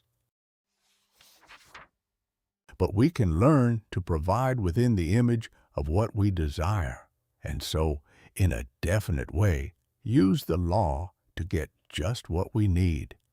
If at first we do not have a great realization of activity, we will have to work on what we do have, and as our outer conditions come up to meet the inner cause, we will find that it will be much easier to enlarge the inner receptivity for something greater and more worthwhile. Of one thing we may be assured, we must all start somewhere, and that somewhere is within ourselves. In this within, we must make the affirmation, and there too, we must do the real work of realization. At first, the way may seem hard, for we are constantly confronted with that which seems to be, and we are not always sure of ourselves nor strong enough to overcome. But we may rest content in the assurance that we are growing. Every day we will be providing a bigger concept of life, and with the inner growth, we will have an enlarged power to speak forth into the creative mind, with the result that we shall get a fresh impulse and be doing a bigger thing for ourselves. Growth and realization are always from within and never from without. The old race suggestion of fear and poverty and limitation must be done away with, and daily we must clear our thought from all that limits the one from showing forth in our life.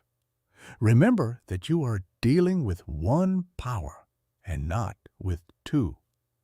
This will make it easier, for you do not have to overcome any condition, because conditions flow from without and not from without in. A man going to a new town will at once begin to attract to him just what he brings to his thought. Phi should be very careful what he thinks. Phi should know just what he wants and daily give it over to the Supreme Mind, knowing that it will work for him. Old thoughts must be destroyed and new must take their places. Every time the old thought comes, look it squarely in the face and declare that it has no part in your mind.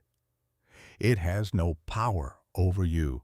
You state the law and rely on it to the exclusion of all else. daily try to see and to understand more. Feel every day that you are being especially looked after. There is no special creation for any individual, but we all specialize the law every time we think into it. For all our thought is taken up, and something is always done with it. A good practice is to sit and realize that you are a center of divine attraction, that all things are coming to you, that the power within is going out and drawing back all that you will ever need. Don't argue with it. Just do it. And when you have finished, leave it all to the law, knowing that it will be done. Declare that all life, all love, and power are now in your life. Declare that you are now in the midst of plenty. Stick to it, even though you may not as yet see the result. It will work, and those who believe the most always get the most. Think of the law as your friend, always looking out for your interest. Trust completely in it, and it will bring your good to you. Chapter 27. One Law and One Manifestation. People often ask if the law will not bring harm as well as good. This question would never be asked if people understood what universal law really means. Of course, it will bring us what we think. All law will do the same thing.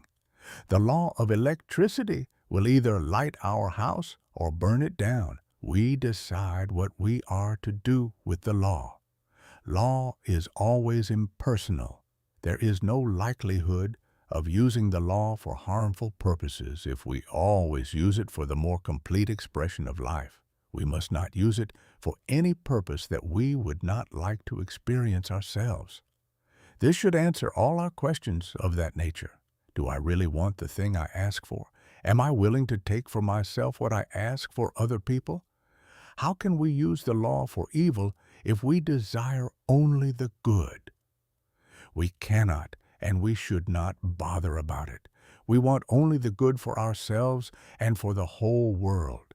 When we have started causation, at once the law will set to work carrying out our plans. Never distrust the law and become afraid lest you might misuse it. This is a great mistake. All law is impersonal and cares not who uses it. It will bring to all just what is already in their thought. No person can long use it in a destructive way, for it will destroy himself if he persists in doing wrong. We have no responsibility for anyone except ourselves. Get over all idea that you must save the world. We have all tried that and failed.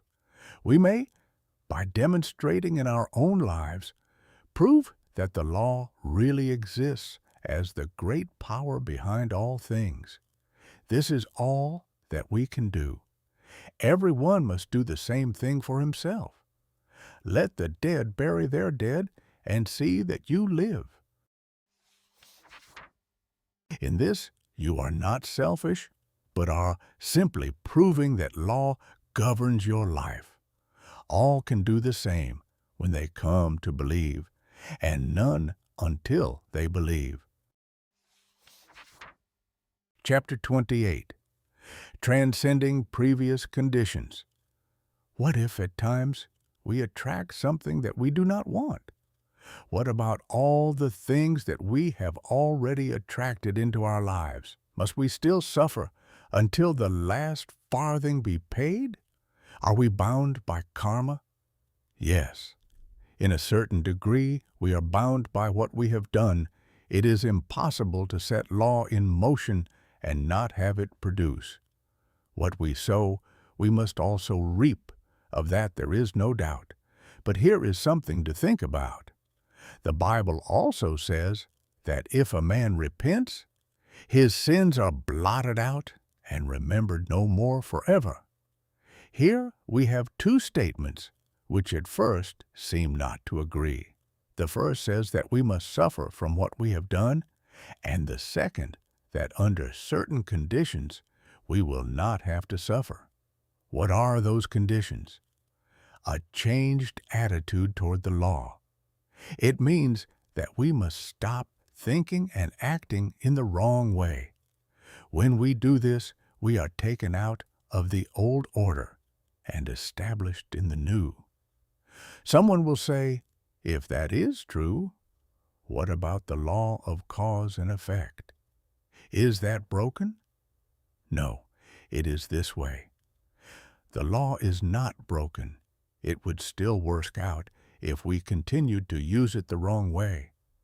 But when we reverse the cause, that is, think and act in a different way, then we have changed the flow of the law. It is still the same law, but we have changed its flow so that instead of limiting us and punishing us, it frees and blesses. It is still the law, but we have changed our attitude toward it. We might throw a ball at the window, and if nothing stopped it, it would break the glass. Here is law in motion. But if someone catches the ball before it reaches the window, the glass will not be broken. The flow of law will be changed. That is all. So can we, no matter what has happened in the past, so transcend the old experience that it will no longer have any effect upon us. So if we have attracted something that is not best to keep, we will remember that we do not have to keep it. It was the best that we knew at the time, and so was good as far as it went. But now we know more and can do better. As law works without variation, so does the law of attraction work the same way. All that we have to do is to drop the undesired thing from our thought, forgive ourselves, and start anew. We must never even think of it again. Let go of it once and for all. Our various experiences will teach us more and more to try to mold all of our thoughts and desires so that they will be in line with the fundamental purpose of the great mind, the expression that which is perfect. To fear to make conscious use of the law would be to paralyze all efforts of progress. More and more will we come to see that a great cosmic plan is being worked out, and that all we have to do is to lend ourselves to it in order that we may attain unto a real degree of life. As we do subject our thought to the greater purposes, we are correspondingly blessed, because we are working more in line with the Father, who from the beginning knew the end. We should never lose sight of the fact that we are each given the individual right to use the law, and we cannot escape from using it. Let us then go forward with the belief that a greater power is working through us, that all law is a law of good, that we have planted our seed of thought in the mind of the Absolute, and that we can go our way rejoicing in the adoptive privilege of working with the Infinite. Chapter 29. Understanding and Misunderstanding. There are many persons who are constantly unhappy because they seem always to be misunderstood. They find it hard to use the law of attraction in an affirmative way and keep on drawing to themselves experiences which they could have avoided. The trouble with them is that there is always an undercurrent of thought which neutralizes or destroys whatever helpful thoughts they have set in motion in their moments of greater strength. Such persons are usually very sensitive, and while this is a quality which is most creative when under control, it is most destructive when uncontrolled because it is chaotic. They should first come to know the law and see how it works, and then treat themselves to overcome all sensitiveness. They should realize that everyone in the world is a friend and prove this by never saying anything unkind to anyone or about anyone. They must within themselves see all people as perfect beings made in the divine image and see nothing else. They will in time be able to say that this is also the way that all people see them.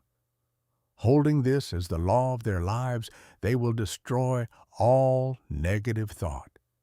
And then, with that power which is always in a sensitive person, but which is now under control, they will find that life is theirs to do with as they please, the only requirement being that as they sow, so must they also reap.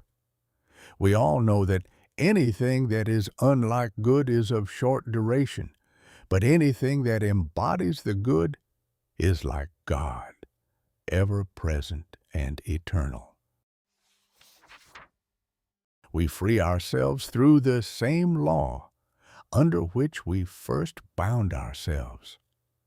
The ordinary individual unknowingly does something that destroys any possibility of getting good results in the demonstration of prosperity. He affirms his good and makes his unity with it, and this is right. But he does not stop looking at it in others, which is wrong and is the cause of confusion. We cannot affirm a principle and deny it in the same breath. We must become what we want, and we will never be able to do that while we still persist in seeing what we do not want, no matter where we see it. We cannot believe that something is possible for us without believing the same for every individual. One of the ways of attainment is of necessity the way of universal love, coming to see all as the true sons of God, one with the infinite mind. This is no mere sentiment, but the clear statement of a fundamental law, and that man who does not obey it is opposing the very thing that brought him into expression. It is true that through mental means alone he may bring himself things, and he may hold them as long as the will lasts. This is the ordinary way, but we want more compelling things to appear. What we want is that things should gravitate to us because we are employing the same law that God uses. When we attain this attitude of mind, then that which is brought into manifestation will never be lost, for it will be as eternal as the law of God and cannot be destroyed forever. It is a comfort to know that we do not have to make things happen, but that the law of divine love is all that we ever need. It will relieve the overworked brain and the fagged muscle just to be still and know we are one with all in all. How can we enter in if at one and the same time we are believing for ourselves and beholding the beam in our brother's eye? Does that not distract the view and pervert our own natures? We must see only the good and let nothing else enter into our minds. Universal love to all people and to all things is but returning love to the source of all love, to Him who creates all in love and holds all in divine care. The sun shines on all alike. Shall we separate and divide where God has so carefully united? We are dividing our own things when we do this, and sooner or later the law of absolute justice that weighs out to each one his just measure will balance the account, and then we shall be obliged to suffer for the mistakes we have made. God does not bring this agony on us, but we have imposed it on ourselves. If from selfish motives alone, we must love all things and look upon all things as good, made from the substance of the Father. We can only hope to bring to ourselves that which we draw through the avenue of love. We must watch our thinking, and if we have aught against any soul, get rid of it as soon as possible, This is the only safe and sure way. Did not Jesus at the supreme moment of sacrifice ask that the Father forgive all the wrong that was being done to him? Shall we suppose that we can do it in a better way? If we do not at the present time love all people, then we must learn how to do it, and the way will become easier. When all condemnation is gone forever, and we behold only good. God is good and God is love. More than this, we cannot ask or conceive. Another thing that we must eliminate is talking about limitation. We must not even think of it, or read about it, or have any connection with it in any of our thinking, for we get only that which we think, no more and no less. This will be a hard thing to do, but if we remember that we are working out the science of our being, though it may seem long and hard at times, we sooner or later do it, and once done, it is done forever. Every step in advance is an eternal step and will never have to be taken again. We are not building for a day or a year, but we are building for all time and for eternity. So we will build the more stately mansion under the supreme wisdom and the unfailing guidance of the Spirit, and we will do unto all, even as we would have them do unto us. There is no other way. The wise will listen, look and learn, then follow what they know to be the only way that is in line with the divine will and purposes. So shall all see that God is good and in him is no evil. Chapter 30. No unusual experience. In demonstrating the truth of supply, we do not have to experience any peculiar emotion or psychic experience. We do not to feel any thrills or anything of that sort. While it is true that some of these things may come, yet we should remember that what we are doing is dealing with law, and that as law it will obey us when we comply with its nature and contact it in the right way. What we are doing is stating something into mind, and if the impression is clear in our own minds that it is and that it is done, we have put all the activity we can put into it, until such a time as something happens in the external for us to work upon. So many people say, I do wish that I could feel something when I give a treatment. All this is a mistake and is an attempt to give a physical reason for life. What we do need to feel is that since God is all and is good, he wants us to have only the good. And feeling this, we should take what is already made for us. Our attitude towards such a good Father should constantly be of thanksgiving. When we begin to prove the power of the truth, we will always maintain this attitude. Know that you are dealing with a sure thing, and that all you have to do is to know positively into it and wait for the results to come in the outer. Then do what your own good sense tells you to do, for this is the thought of God through you. More and more you will find that you are being led out of difficulty into that freedom which is the divine birthright of every living soul. God ahead then, looking only at the things desired and never at the things not wanted. Victory will always be on the side that the majority of your thoughts rest on in absolute acceptance. Our chapter 31, Visualizing. Some people visualize everything that they think of, and many think that it is impossible to make a demonstration unless they possess the power to visualize. This is not the case. While a certain amount of vision is necessary, on the other hand, it must be remembered that we are dealing with a power that is like the soil of the ground, which will produce the plant when we plant the seed. It does not matter if we have never before seen a plant like the one that is to be made for us. Our thought is the seed and mind is the soil. We are always planting and harvesting. All that we need to do is to plant only that which we want to harvest. This is not difficult to understand. We cannot think poverty and at the same time demonstrate plenty. If a person wants to visualize, let him do so, and if he sees himself in full possession of his desire and knows that he is receiving, he will make his demonstration.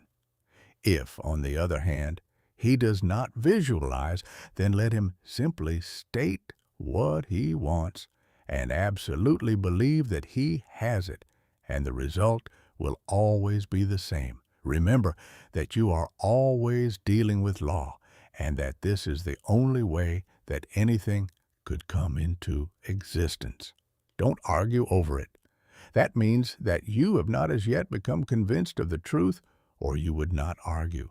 Be convinced and rest in peace. Chapter 32. Where demonstration takes place. Does demonstration take place in the patient, the practitioner, or in the mind of God? Let us see. We are in the mind of God, and so it must take place there. But the patient is also in the mind of God, or there would be two minds, and so it must take place in the mind of the patient also. But that is the mind of God. So what does it matter where it takes place? We do not have to project our thought because mind is right at hand and never leaves us at any time. All that we have to do is to know within ourselves, and when we are absolutely convinced, we will have made the demonstration. As far as the practitioner is concerned, all that he has to do is to convince himself. Here his work begins and ends. There is a power that will look after the rest. Is this not the supreme attitude of faith in higher power? Of course it is. And the more faith that we have, the easier it will be for us and the quicker we will receive an answer to our prayer.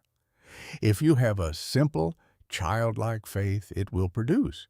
But it should give us a greater faith when we know something of the way that the law operates. It follows then that we should, by understanding, have so great a faith that we shall never fail to get the affirmative answer to all our thoughts.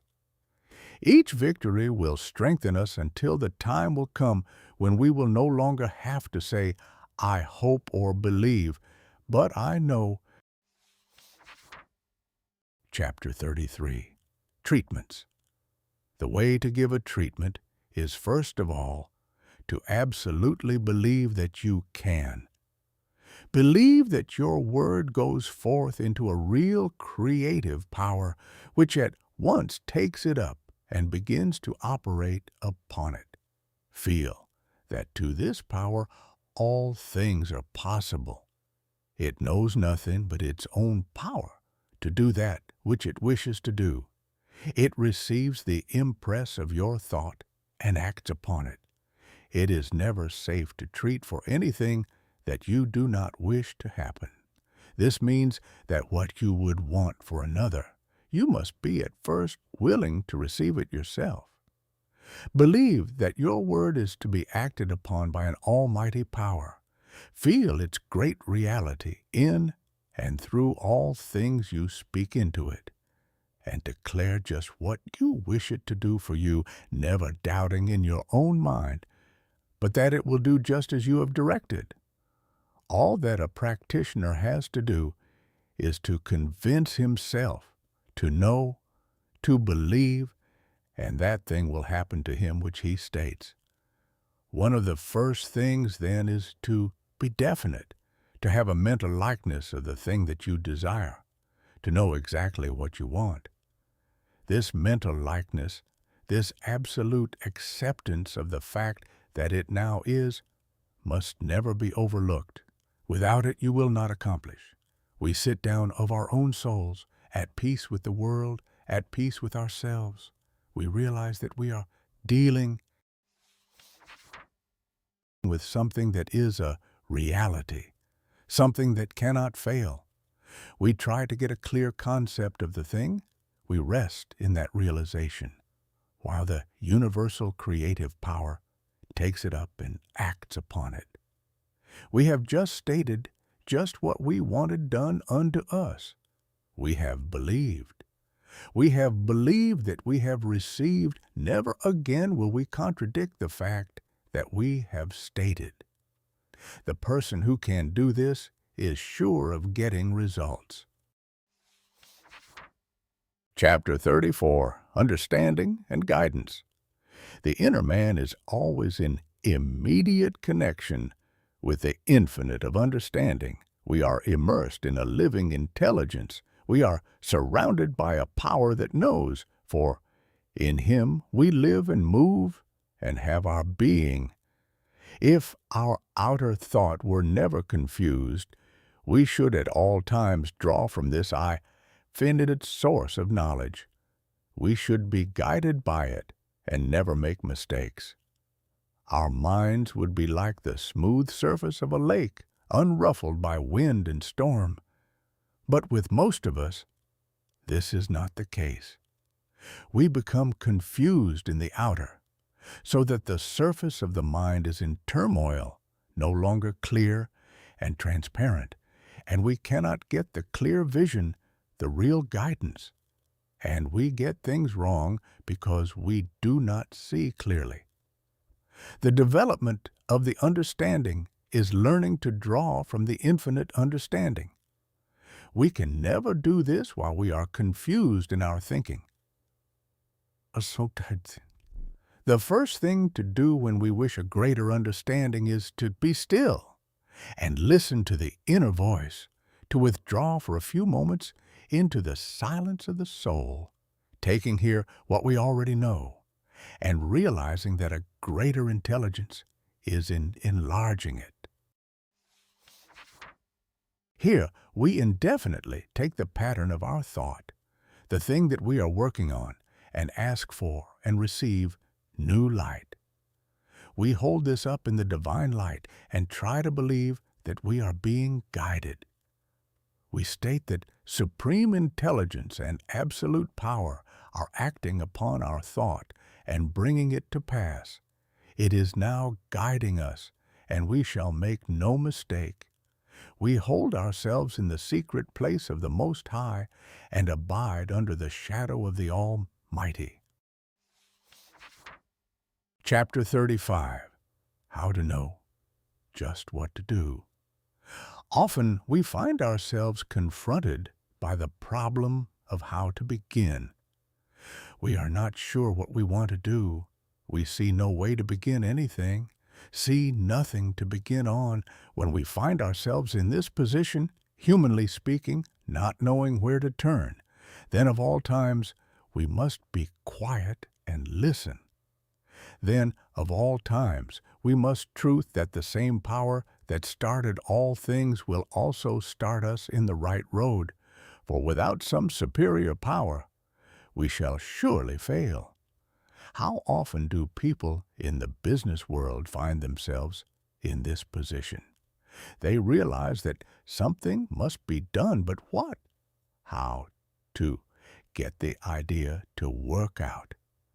Here we must wait and know that the same power that first thought a universe into being can also think our world and work into being. It knows all things. It knows how to be in, and it cannot fail. We wish in some way to connect with this power that will never fail us, so that we may draw from it some idea to begin with. We must realize that there is something that to respond, to make manifest, and in this realization, wait for the idea. It may not come at first, but we must be patient, never doubting, and waiting thus in faith, it will come. I once knew a businessman who was connected with a firm that had always been very successful, but at that time something had occurred that was causing to them to lose out. This had gone on for a year, and things were going from bad to worse. Failure seemed inevitable. He became interested in new thought. He was told he could draw an idea from the infinite and work it out on the plane of the visible. He told his partners that he wished to go home for a few days and that when he came back, he would have worked out an idea which would put the business on a successful basis. They laughed at him, as people generally laugh at something they do not understand. But having no other plan, they gave their consent. He went home and for 3 days sat in deep thought, claiming supreme guidance and absolute leading of the Spirit. During this time, a complete plan formulated in his mind as to the exact method to pursue in the business. He returned and told his plan to his partners. Again they laughed, saying it could not be done in business, could not be done any way. It would not work. But again they consented, knowing it was this or failure. He then went to work, carrying out all the details of his thought, following each leading that had come to him during those 3 days, and within a year he brought the failing business to a standard that transcended anything they had ever experienced. He proved the law, became such an expert that he gave up his business and devoted his entire time to helping other people to do the same for themselves as he had done. What this man did, anyone can do if he will follow the same course and refuse to become discouraged. There is a power that simply awaits our recognition of it, to spring into our thought as an unfailing leading and unerring guidance. To those who lean on the ever outstretched arm of the infinite, life is big with limitless possibilities. We must wait and listen, then go about our outer business with an inner conviction that we are being led into a more perfect expression of life. All can do this. Chapter 36, Following Up a Thought. When we feel that we do have the right leading, when that something inside us tells us that we are led, then no matter what it appears like, we must follow it up. Something beyond our intelligence is doing the thing through us, and we must do nothing to contradict it. Perhaps it will cause us to do something that seems to go contrary to the experience of the race. This makes no difference. All advance in invention and all advance along any line has always gone ahead of what the experience of the race thinks is possible. Great men are ones who get a vision and then go to work to make it come true, never looking to one side, but with one pointedness and calm determination to the thing until it is accomplished. It may take much patience and a great deal of faith, but the end is as sure as is the reality of a supreme being itself. Never hesitate to trust in that inner understanding, never fear, but it will be right. We are all in the midst of supreme intelligence. It presses against the doors of our thought, waiting to be known. We must be open to it at all times, ready to receive direction and to be guided into greater truths. Chapter 37, The Single Stream of Thought. We are all in mind, and what we think into it is taken up and done unto us. This means that as we think, it will be done. We cannot think one way one day and change our thought the next and hope to get the desired results. We must be very clear in our thought, sending out only such thoughts as we wish to see manifested in our condition. Here is something worth remembering. Unless we are working with people who think as we do, we had better be working alone. One stream of thought, even though it may not be powerful, will do more for us than many powerful streams that are at variance with each other. This means that unless we are sure that we are working with people who harmonize, we would better work alone. Of course, we cannot retire from business simply because people do not agree with us. But what we can do is keep our thoughts to ourselves. We do not have to leave the world in order to control our thought. But we do have to learn that we can stay right in the world and still think just what we want to think, regardless of what others are thinking. One single stream of thought, daily sent into creative mind, will do wonders. Within a year, the person who will practice this will have completely changed his conditions of life. The way to practice this is daily to spend some time in thinking and in mentally seeing just what is wanted. See the thing just as it wished, and then affirm that this is now done. Try to feel that what has been stated is the truth. Words and affirmations simply give shape to thought. They are not creative. Feeling is creative, and the more feeling that is put into the word, the greater the power it will have over conditions. In doing this, we think of the condition only as an effect, something that follows what we think. It cannot help following our thought. This is the way that all creation comes into expression. It is a great help to realize mentally that at all times a great stream of thought and power is operating through us. It is constantly going out into mind, where it is taken up and acted upon. Our business is to keep that stream of thought just where we want it to be ready at any time to act when the impulse comes into action. Our action must never be negative. It must always be affirmative, for we are dealing with something that cannot fail. We may fail to realize, but the power in itself is finite and cannot fail. We are setting in motion in the absolute a stream of thought that will never cease until it accomplishes its purpose. Try to feel this. Be filled with a great joy as you feel that it is given to you to use this great and only power. Keep the thought clear and never worry about the way that things seem to be going. Let go of all outer conditions when working in mind, for there is where things are made. Their creation is going on, and it is now making something for us. This must be believed as never believed before. It must be known as the great reality.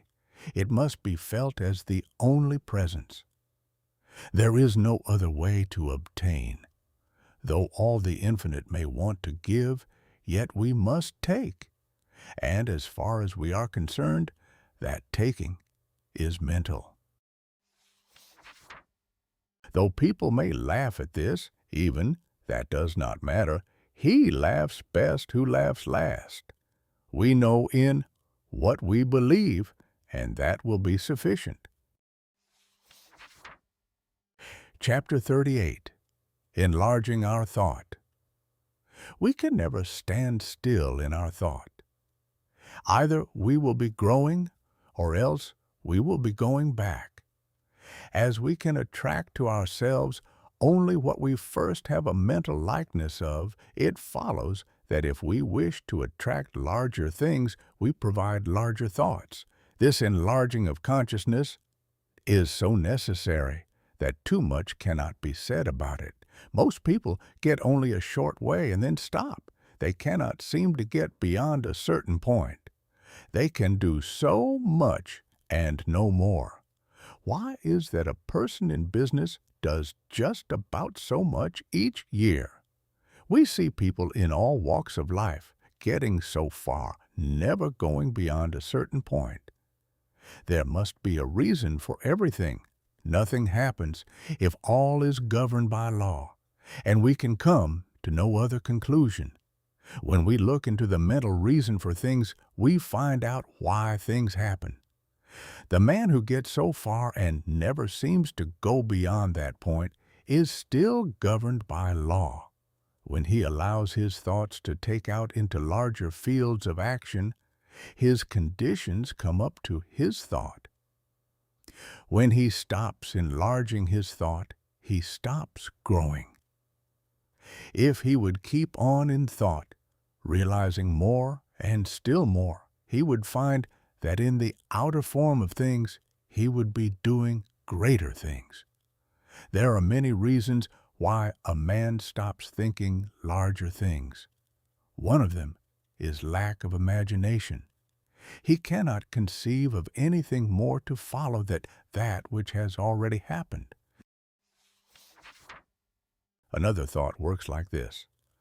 This is as far as anyone can go in my business.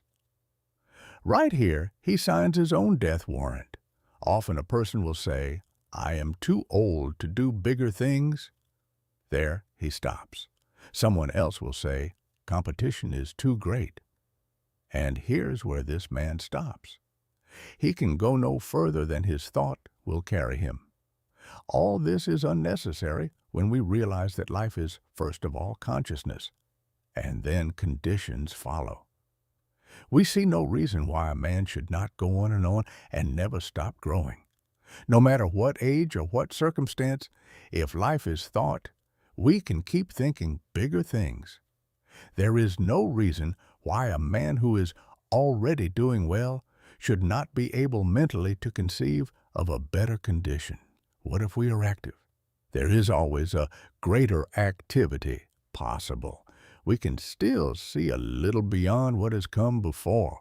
This is just what we should do, see even though it be but a little beyond our former thought. If we always practice this, we will find that every year we shall be growing, every month we shall be advancing, and as time goes on we shall become really great. As there is no stopping in that power which is infinite, as the limitless is without bounds, so should we keep on trying to see more and greater possibilities in life. We should definitely work every day for the expansion of thought. If we have 50 customers a day, we should endeavor to believe that we have 60. When we have 60, we should mentally see 70. This should never stop. There is no stopping place in mind. Let go of everything else. Drop everything else from your thought and mentally see more coming to you than has ever come before. Believe that mind is establishing this unto you, and then go about your business in the regular way. Never see the limitation.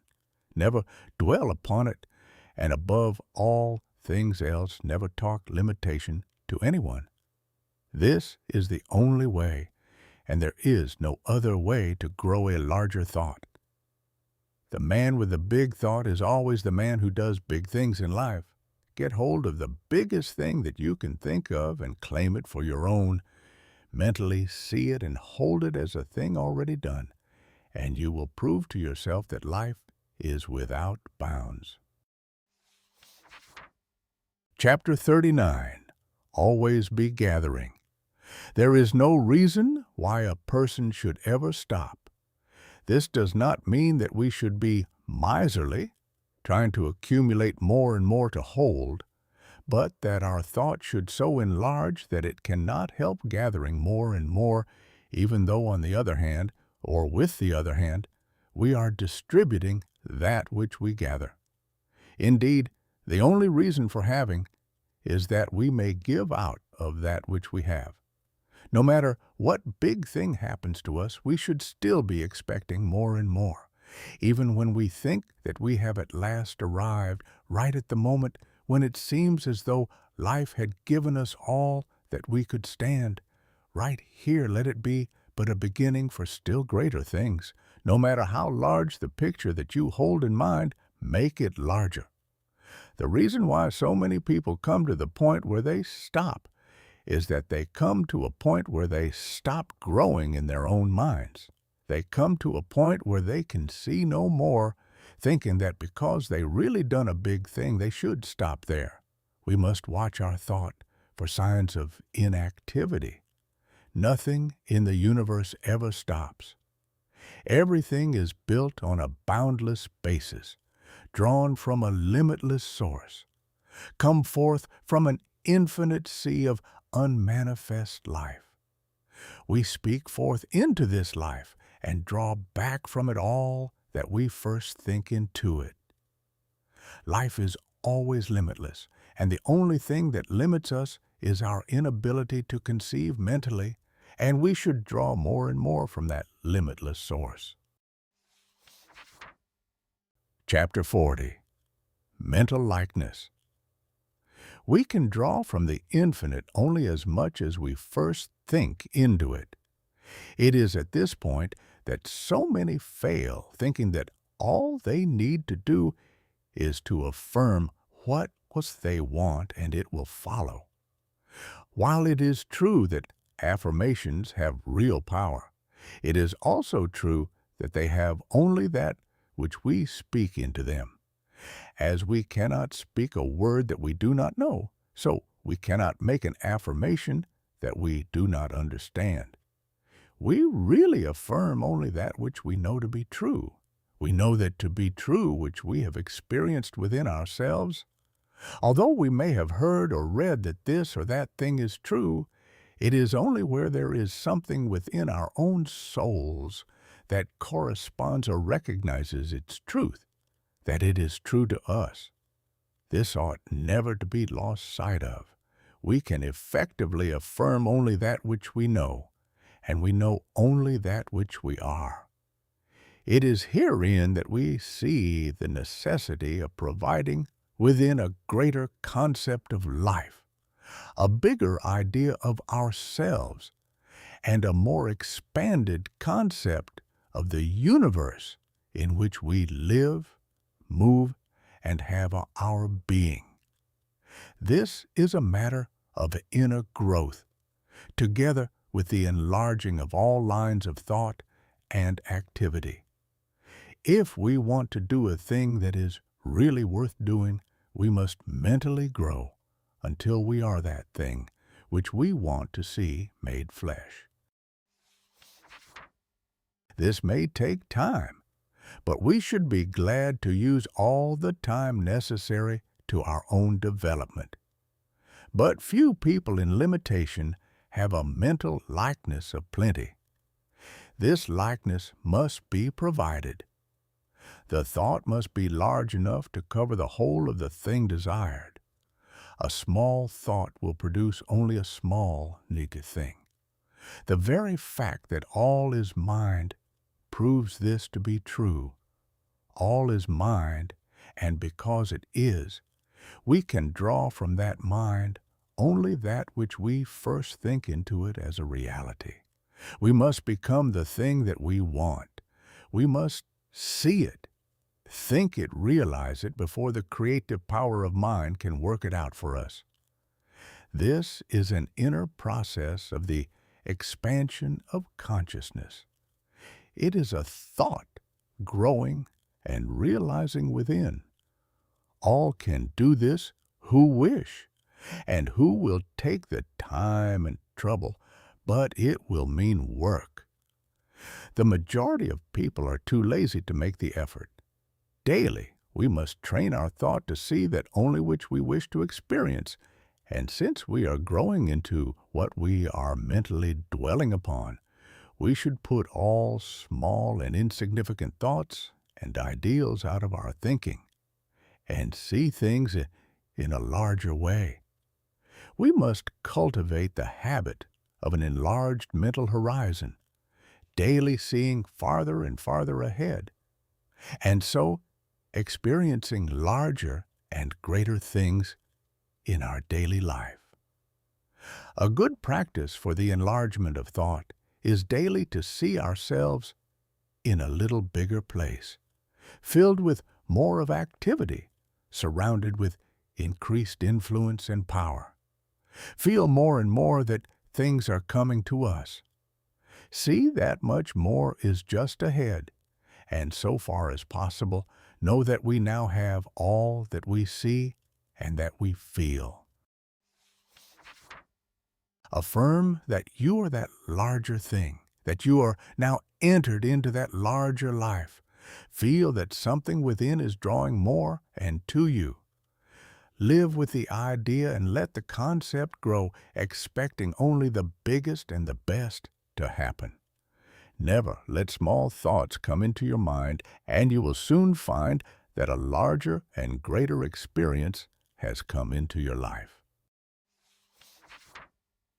Chapter 41. Keeping the thing in mind. Never let go of the mental image until it becomes manifested. Daily, bring up the clear picture of what is wanted and impress it on the mind as an accomplished fact. This impressing on our minds the thought of what wished to realize will cause our own minds to impress the same thought on universal mind. In this way, we shall be praying without ceasing. We do not have to hold continually the thought of something we want in order to get it, but the thought that we may inwardly become the thing we want. 15 minutes twice a day is time enough to spend in order to demonstrate anything, but the rest of the time ought also to be spent constructively. That is, we must stop all negative thinking and give over all wrong thought, holding fast to the realization that it is now done unto us. We must know that we are dealing with the only power there is in the universe, that there is none other beside it, and that we, in partaking of its nature and its laws, always behind the word that we send forth must be the calm confidence in our ability to speak into the power and the willingness of mind to execute for us. We must gradually grow in confidence and in trust in the unseen world of spiritual activity. This is not hard, if we remember that the Spirit makes things out of itself by simply becoming the thing that it makes. And since there is no other power to oppose it, it will always work. The Spirit will never fail us if we never fail to believe in its goodness and its responsiveness. Life will become one grand song when we realize that since God is for us, none can be against us. We shall cease merely to exist, we shall live. Chapter 40. 2. Destroy all thoughts that we do not wish to experience. We must resolutely set our faces to the rising consciousness of the Son of Truth. Seeing only the one power, we must destroy the adversary and leave the field to God or good. All that is in any way negative must be wiped off the slate, and we must daily come into the higher thought to be washed clean of the dust and chaos of the objective life. I, in the silence of the soul's communion with the great source of all being, into the stillness of the Absolute, into the secret place of the Most High, back of the din and ceaseless roar of life, we shall find a resting place and a place of real spiritual power. Speak in this inner silence and say, I am one with Almighty. I am one with all life, with all power, and with all presence. I am, I am, I am. Listen to the silence. From out of the seeming void, the voice of peace will answer the waiting soul, all is well. Here we make known all our needs and wants, and here we receive firsthand from the Infinite all that we shall ever need to make life healthy, happy, and harmonious. Few enter here because of the belief that conditions and circumstances control. Know that there is no law but God's law, that the soul sets its own law in the infinite, and that our slightest wish is honored of the Father mind. Daily practice of the truth and daily die to all error thought. Spend more time receiving and realizing the presence of the Most High and less time worrying. Wonderful power will come to the one who believes and trusts in that power in which has come to believe. Know that all good and all God is with you, all life and all power, and never again say, I fear, but always, I trust, because I know in whom I have believed. Chapter 43. Direct Practice for Prosperity. Suppose that you are doing a mail order business and sending out cards to the whole country. Take the cards into your hands, or simply think of them and declare into the only mind that they will accomplish that for which they are sent out. Know that every word written on them is truth, and carries its own conviction with it. See them each reaching that place where it will be received with gladness, and read with interest. Declare this to be so. Now, feel it to be the truth. Mentally assert that each card will find its way to the exact place where it will be wanted and where it will benefit the receiver. Feel that each card is cared for by the Spirit, that it is a messenger of truth and power, and that it will carry conviction and realization with it. When the word is spoken, always feel that mind at once takes it up and never fails to act upon it. Our place in the creative order is to know this and to be willing to do all that we can without hurry or worry, and, above all else, to trust absolutely in the Spirit to do the rest. He who sees most clearly and believes most implicitly will make the greatest demonstration. This one should be you, and will be you as soon as the false thought is gone and the realization that there is one power and the one presence comes. We are wrapped in infinite love and intelligence, and we should cover ourselves with it and claim its protection from all evil. Declare that your word is the presence and the activity of the power of all that is, and wait for the perfect concept to unfold. Chapter 44. Race Consciousness. One of the things which greatly hinders us from demonstrating a greater degree of prosperity we may call race thought or race consciousness. This is the result of all that the race has thought or believed. We are immersed in it, and those who are receptive to it are controlled by it. All thought seeks expression along the lines of least resistance. When we become negative or fearful, we attract that kind of thought and condition. We must be sure ourselves. We must be positive. We must not be aggressive, but absolutely sure and poised within. Negative people are always picking up negative conditions. They get into trouble easily. Persons who are positive draw positive things. They are always successful. Few people realize that the law of thought is the great reality, that thoughts produce things. When we come to understand this power of thought, we will carefully watch our thinking to see that no thought enters that we should not want made into a thing. We can guard our minds by knowing that no negative thought can enter. We can daily practice by saying that no race thought of limitation can enter the mind, that spirit forms itself around us and protects us from all fear and from all limitation.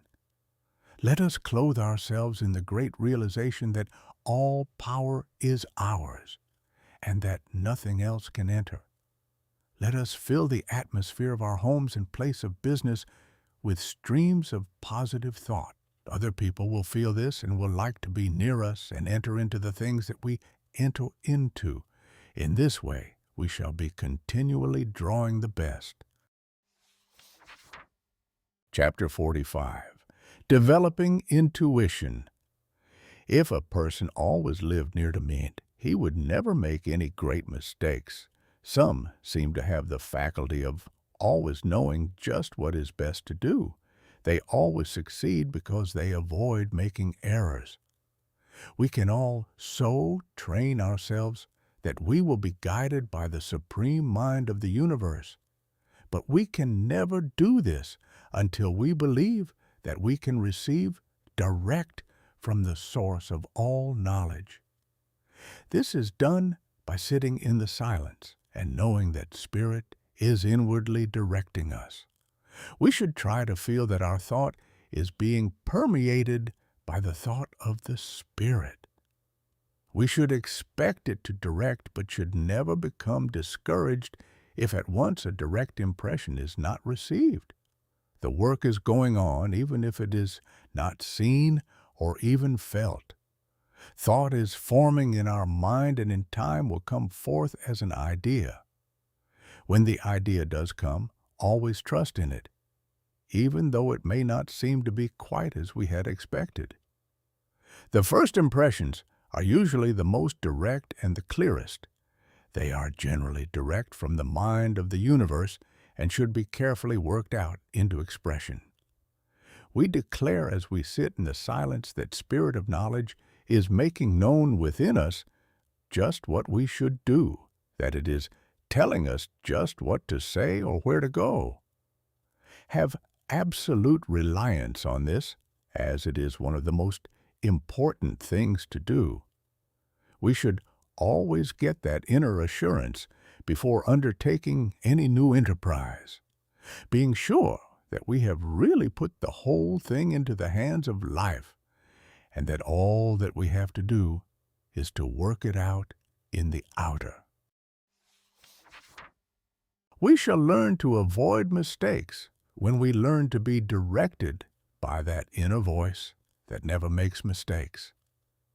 We should declare in the silence that intelligence is guiding us, and it will do so. In Chapter 46, Presence of Activity. Suppose that your place of business does not seem to manifest any activity.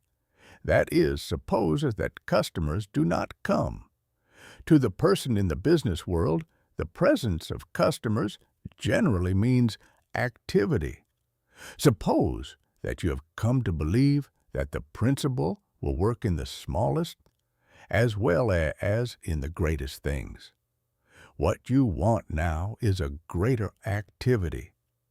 How are you going to see activity when there is none? Here is a great question in truth. Must we overlook that which we see and that which we have experienced? Yes, absolutely. There is no other way. If we keep on seeing the thing as it appears, we will never be able to change its appearance.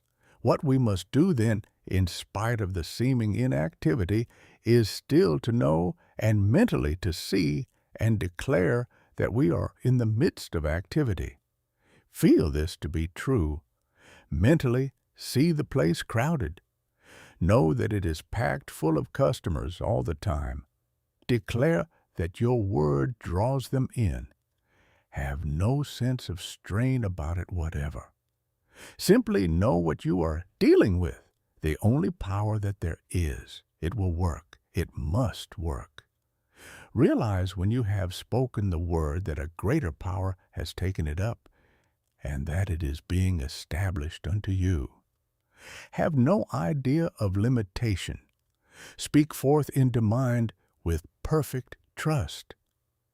If you have the ability mentally to see the place full, combine this with the Word and daily visualize it as being filled. Always combine faith in the higher power with all that you do. Feel that you are being especially looked after. This is true. When a soul turns to the universe of unmanifest life, at the same time it turns toward Him. Jesus told this in the story of the prodigal son. The father saw him afar off. Always there is that inward turning to us of the parent. Mind when to it and place ourselves in closer contact with life. We must keep our mind clear so that when the Spirit brings the gift, we will be open to receive it. Even God cannot force things upon us. We must receive even before we see, for the feeble hands and helpless groping blindly in the darkness touch God's right hand in that darkness, and are lifted up and strengthened. Always when we believe, we will have that belief honored of the Spirit of life, mentally seeing just what we want, still seeing even though the heavens fall, we shall succeed in proving that the law of life is the law of liberty. God made man to have all that the universe contained and then left him alone to discover his own nature. Stop all striving and all struggle, and within your own soul know the truth and trust absolutely in it. Daily declare that you are being guided and protected, and that the power of the Spirit is bringing it to pass, and wait in perfect peace and confidence. Such an attitude of mind will overcome anything and will prove that spiritual thought force is the only real power in the universe. Chapter 47. Drawing your own to you. Suppose that you wish to draw friends and companions to you, that you wish to enlarge your circle of friendships. This, too, can all be worked out by law, for everything can be worked out by the same law. The reason being that all is one, and that the one becomes the many in expression. There are too many people in the world who are lonesome because they have a sense of separation from people. The thing to do is not to try to unify with people, but with the principle of life behind all people and things. This is working from the center and not the circumference. In this one mind are the minds of all people. When you unite your thought with the whole, you will be united with the parts of the whole. The first thing to do, then, is to realize that life is your friend and companion. Feel the divine companionship. Feel that you are one with all of life. Declare that as this thought awakens within your mind, so does it awaken within the mind of the whole race.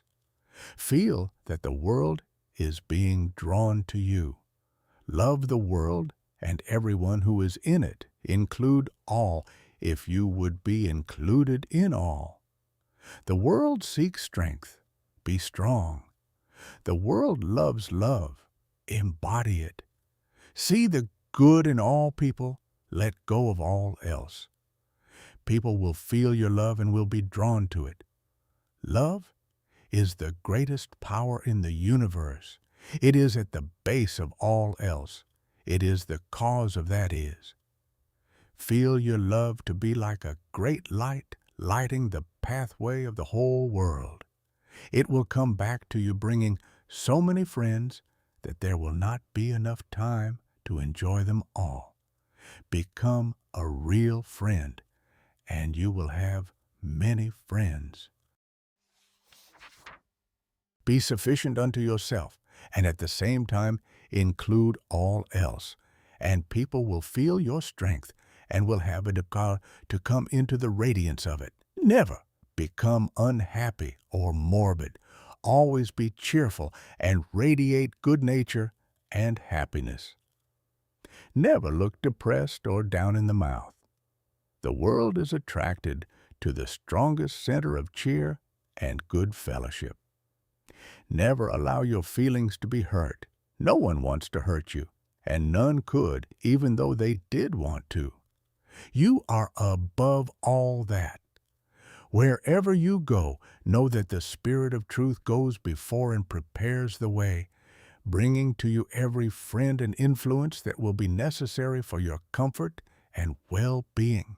This is no selfishness, but good sense, and will surely bring to you a harvest of friends and companions.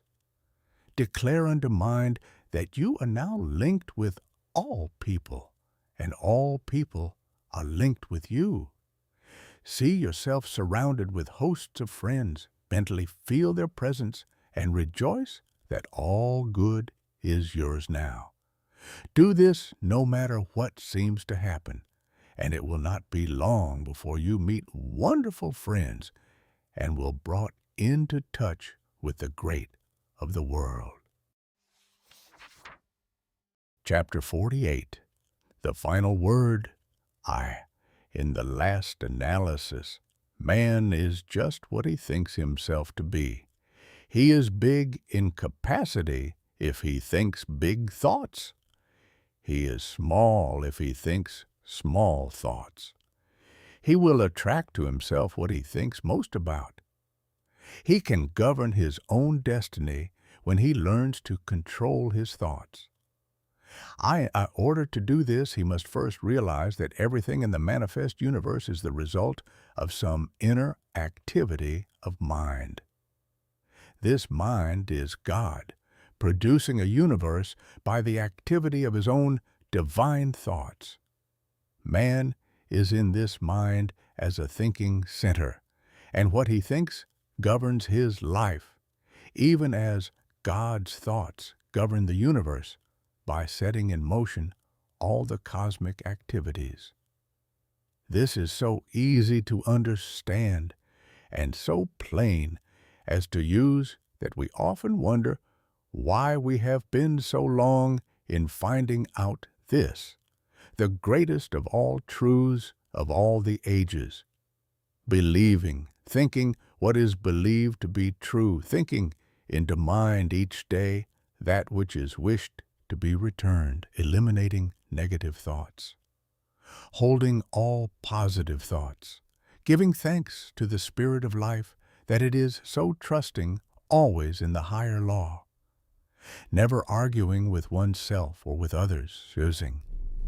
These are the steps which, when followed, will bring us to where we shall not have to ask if it be true, for having demonstrated, we shall know.